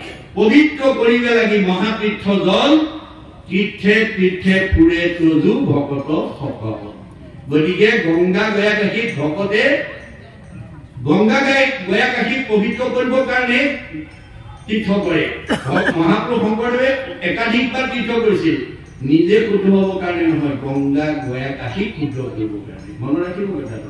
গতিকে অসুৰৰ আগত সেই কথা ভগৱন্তই নিজে কৈছে। পহিলা অসুৰ আগে দশম স্কন্ধত শিলাময় জলাশয় দেৱতীৰ্থ যত, জানিবাহা তাৰা হবে দেৱতীৰ্থ হয়, তথাপিতো সাধুৰ সংগ শ্ৰেষ্ঠ আদি হয়। গংগা গয়া কাশী তীৰ্থ হয়, দেৱতাসকল হয়, কিন্তু তথাপিতো সাধুসকল শ্ৰেষ্ঠ। পহিলা অসুৰ আগে দশম স্কন্ধত শিলাময় জলাশয় দেৱতীৰ্থ যত, জানিবাহা তাৰা হবে দেৱতীৰ্থ হয়, তথাপিতো সাধুৰ সংগ শ্ৰেষ্ঠ আদি হয়। দেৱে তীৰ্থে চিৰকালে পবিত্ৰ কৰে, দৰ্শন মন্ত্ৰে শুদ্ধ কৰে সাধুচত। দেৱতা তীৰ্থত গা ধুই পেলাই আপুনি বহু দিনৰ মূৰত পুণ্য পাবও পাৰে, নাপাবও পাৰে, কিন্তু আজিৰ তীৰ্থলৈ আহিলে মানে আমাৰ লগে লগে মন পৰিশুদ্ধ হৈ যায়। গতিকে এই তীৰ্থ আমি স্নান কৰিবলৈ ল'ৰা ছোৱালীক আহ্বান জনাব লাগিব। দেৱতো তীৰ্থৰ উপৰি ভকতে কেৱল, ভকতক ভজিলে গুচে কৰ্মজৰ। গতিকে ভকত সেৱা কৰাৰ লগে লগে আমাৰ সকলো কৰ্মজৰতাৰ পৰা আমি মুক্ত হৈ যাব পাৰিম। গতিকে সেইকাৰণে এই কথাটো উদ্ধৱক যাবৰ সময়ত কৈ থৈ গৈছিল। উদ্ধৱে বহুত দুখ প্ৰকাশ কৰিছিল, প্ৰভু তুমি মোক এৰি থৈ গ'লে মই অকলশৰীয়া হৈ যাম। 5 বছৰ বয়সৰ পৰাই তোমাৰ মোৰ মাজত সম্পৰ্ক গঢ়ি উঠিছে, গতিকে মই তোমাক এৰি এক খন্তেকো থাকিব নোৱাৰিম, মোক তুমি লগত লৈ যাব লাগিব। এই কথা শুনি কৃষ্ণই হাঁহি কৈছিল, সখা তুমি ঠিকেই নিবেদন কৰিছা, কিন্তু তোমাক যদি মোৰ লগত লৈ যাওঁ, অৰ্থাৎ ভকতক যদি মই লৈ যাওঁ, এই ধৰ্ম প্ৰচাৰ কোনে কৰিব? তুমি আমি দুই গ'লে মিলিব অনৰ্থ, লুপ্ত হব জ্ঞান, এইটো ভকতিৰ পথ, ভক্তিৰ পথ লুপ্ত হৈ যাব। ফলত কি হব? অধৰ্মে পিৰিব লোক যাইবে অধুগতি, ভকতিক ৰাখি তুমি থাকিও সম্প্ৰতি। গতিকে তুমি ভক্তিৰ পথটো প্ৰৱৰ্তন কৰি থাকা। যদি এই ভক্তিৰ পথটো নহয়, অধৰ্মই পিৰিব, মানুহৰ মাজত বিশৃংখলতাই দেখা দিব। আজি সেইকাৰণে ইয়াত ভকত আছিল কাৰণে এই পুণ্যভূমি সৃষ্টি কৰিলে। গতিকে কৈছে যে তোমাৰ কাৰণে মই পুণ্যভূমি সৃষ্টি কৰি থৈ আহিছো, তোমাৰ কাৰণে তীৰ্থ প্ৰতিষ্ঠা কৰি থৈ আহিছো, তোমাৰ কাৰণে সত্ৰ প্ৰতিষ্ঠা কৰি থৈ আহিছো, তোমাৰ কাৰণে বৈকুণ্ঠ প্ৰতিষ্ঠা কৰি থৈ আহিছো, আৰু প্ৰয়াণৰ পিছত মই তোমাৰ মাজতে থাকিম। নিশ্চয় কৰি কহো শুনা সাৱধানে তুমি, ভকত যি স্থানে থাকে সেই পুণ্যভূমি। আজি আমি ক'ত আছো? পুণ্যভূমিত আছো। আৰু এই পুণ্যভূমিত ভকতে য'ত ঈশ্বৰ গুণনাম শ্ৰৱণ কীৰ্তন কৰে, শ্ৰৱণ কীৰ্তনমূল কৰে যত্ৰ যত্ৰ দ্বিতীয় বৈকুণ্ঠ কিন্তু তাকে বোলে সত্ৰ। এইখন আজি দ্বিতীয় বৈকুণ্ঠৰ এইখন সত্ৰ। নহং কৃষ্ণামি বৈকুণ্ঠে যোগী নাম হৃদয়ে নচ মদ ভক্তা যত্ৰ গায়ন্তী তত্ৰ কৃষ্ণামি নাৰদ। মোক বৈকুণ্ঠত বিচাৰি নাপাবা নাৰদ, যোগীৰ হৃদয়ত মই নাথাকো, মোৰ ভকতে য'ত গুণনাম লয় মই তাত থাকো। গতিকে আজি ইয়াত ভগৱান বিদ্যমান হৈ আছে আৰু সেইকাৰণে কৈছে মই প্ৰয়াণৰ পিছতো তোমাৰ মাজত থাকিম। উদ্ধৱক কৈছে তুমি চিন্তা নকৰিবা, মই প্ৰয়াণৰ পিছতো তোমাৰ মাজত থাকিম। ক'ত থাকিম? কিৰুদ্ধায় প্ৰবিষ্টয়ম শ্ৰীমদ ভাগৱতে নৈবম তে ময় বাংময় মূৰ্তি প্ৰত্যক্ষ বৰ্তমে হৈ শ্ৰৱণাৎ সেৱনাৎ দৰ্শনাৎ পাঠাৎ পাপনাশিনী। মই প্ৰয়াণৰ পিছত ক'ত থাকিম? শব্দ ব্ৰহ্ম বাক্য ব্ৰহ্মৰূপে ভাগৱতত অন্তৰ্নিহিত হৈ থাকিম। সেই ভাগৱত যদি সেৱা কৰিব পাৰা, সেই ভাগৱত যদি দৰ্শন কৰিব পাৰা, সেই ভাগৱত যদি শ্ৰৱণ কৰিব পাৰা, সেই ভাগৱত যদি কীৰ্তন কৰিব পাৰা, তোমাৰ সকলো পাপবিলাক মই নাইকিয়া কৰি দিম। মনত ৰাখিব কথাটো। গতিকে আমাৰ ভাগৱতৰ মাহাত্ম্য ইমান আছে।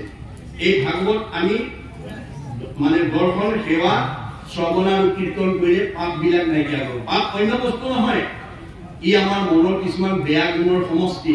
কুবুদ্ধি, অসৎ চিন্তা, অসৎ ভাৱনা, অসৎ পৰিকল্পনা, কুসংস্কাৰ, অন্ধবিশ্বাস, মনৰ সংকীৰ্ণতা, কুপৰম্পৰা, এইবিলাকৰ পৰা আমাক ভাগৱতে কি কৰিব? মুক্ত কৰি দিব। এই সঠিক পথৰ সন্ধানটো আমাক দিব। সেইকাৰণে আমি উঠি অহা প্ৰজন্ম আৰু সমাজখনক যাতে এই ভাগৱতৰ দৰ্শনৰ মাজেদি আমি যাতে সংস্কাৰমুখী কৰিব পাৰো, তাৰ প্ৰতি আমি গুৰুত্ব দিব লাগিব। তেতিয়াহে আমাৰ জন্ম ধৰাৰ সাৰ্থকতাটো হ'ব, তেতিয়াহে আমাৰ জ্ঞান বুদ্ধি আৰু অৰ্থৰ সাৰ্থকতা হ'ব। আমাক ভগৱানে মনুষ্যৰ এটা দেহা দিছে, মন এটা দিছে, বুদ্ধি দিছে আৰু আমাক অৰ্থ দিছে। গতিকে কিহৰ কাৰণে দিছে? সৎ প্ৰয়োগ কৰিবৰ কাৰণে। শুনা ধনঞ্জয়, ধন নহলে কাৰ্য নিষিদ্ধ। আমাক ধনটো সৎ কাম কৰিবৰ কাৰণে দিছে আৰু নিৰাপত্তাৰ কাৰণে দিছে। ভগৱানে দিয়া ধন থাকি যদি আমি সৎ কাম নকৰো আৰু ধন থকাৰ কাৰণে যদি মই চুৰ ডকাইতৰ বলি হ'ব লগা হয়, উগ্ৰপন্থীৰ যদি বলি হ'ব লগা হয়, মোৰ ধনৰ মূল্য ক'ত? গতিকে ধন কেনেকৈ আৰ্জন কৰিব লাগে আৰু কেনেকৈ ব্যয় কৰিব লাগে, এই কথা আমাক ভাগৱতে দিছে। এই কথাবিলাক যাতে আমি উঠি অহা প্ৰজন্মক যাতে শিক্ষা দিব পাৰো, তাৰ প্ৰতি আমি গুৰুত্ব দিব লাগিব। এইটো কথা ভগৱন্তই মানে নিজেই গুৰুৰূপে আহি আমাক ভাগৱতৰ মাজেদি শিক্ষা দিছে। এইখিনি কৈছে। ইয়াৰ পিছত কৈছে যে কলিৰ সন্ধ্যাটো মই পঢ়িলো পিতৃ, তুমি মহা বৈষ্ণৱ কৰিব বিদিত। মানে আমাক ভগৱন্তই গুৰুৰূপে ক'লে যে স্ত্ৰী বাল্য বৃদ্ধ সমস্তৰে অধিকাৰ, চণ্ডালকো কৰে নামে এইখনে উদ্ধাৰ। যে অতি নিচ জাতিকো নামে উদ্ধাৰ কৰিব পাৰে। আমাৰ সকলো জাতি জনগোষ্ঠীৰ মানুহ উদ্ধাৰ হৈ যাব পাৰে যদি আমি ভাগৱতৰ বৰ্ণিত ভগৱন্তৰ গুণাম কীৰ্তন যাতে আমি শ্ৰৱণ কীৰ্তন ভক্তি ধৰ্ম আচৰণ কৰিব পাৰো। আৰু এই কথাখিনি কলিৰ সন্ধ্যাত বুলি কৈছে, অৰ্থাৎ দাপৰৰ শেষ কলিৰ আগমন। এইটো সান্ধ্য যুগ বুলি কোৱা সন্ধ্যা। যেনে আমাৰ এতিয়া মানে আপোনাৰ মানে আঘোণ মাহৰ সেই পুহ মাহৰ উদয়, এই মাজৰ দিনটোক আমাৰ কি বুলি কয়? সংক্ৰান্তি। সংক্ৰান্তি এটা মাহৰ শেষ, এটা মাহৰ আৰম্ভ, এইটো সংক্ৰান্তি বুলি কোৱা হয়। ঠিক তেনেকৈ আমাৰ কলিৰ আগমন আৰু দাপৰৰ শেষ, সেই সময়ত ভগৱন্তই মুখেদি এই ভাগৱত শুনিছিলো বুলি উল্লেখ কৰিছে আৰু কৈছে যে তুমি মহা বৈষ্ণৱত কৰিব বিদিত। আৰু এই কথাখিনি মই এতিয়া তোমাৰ দৰে বৈষ্ণৱৰ আগত মই বৰ্ণনা কৰিম, এইবুলি সুখদেৱে পৰীক্ষিতক বেছি কৈছে। আমি খন্তেক ব্যাখ্যাখনৰ পৰা বিৰতি হৈছো, অলপ পিছতে আকৌ আমি সেই অংশগ্ৰহণ কৰিম।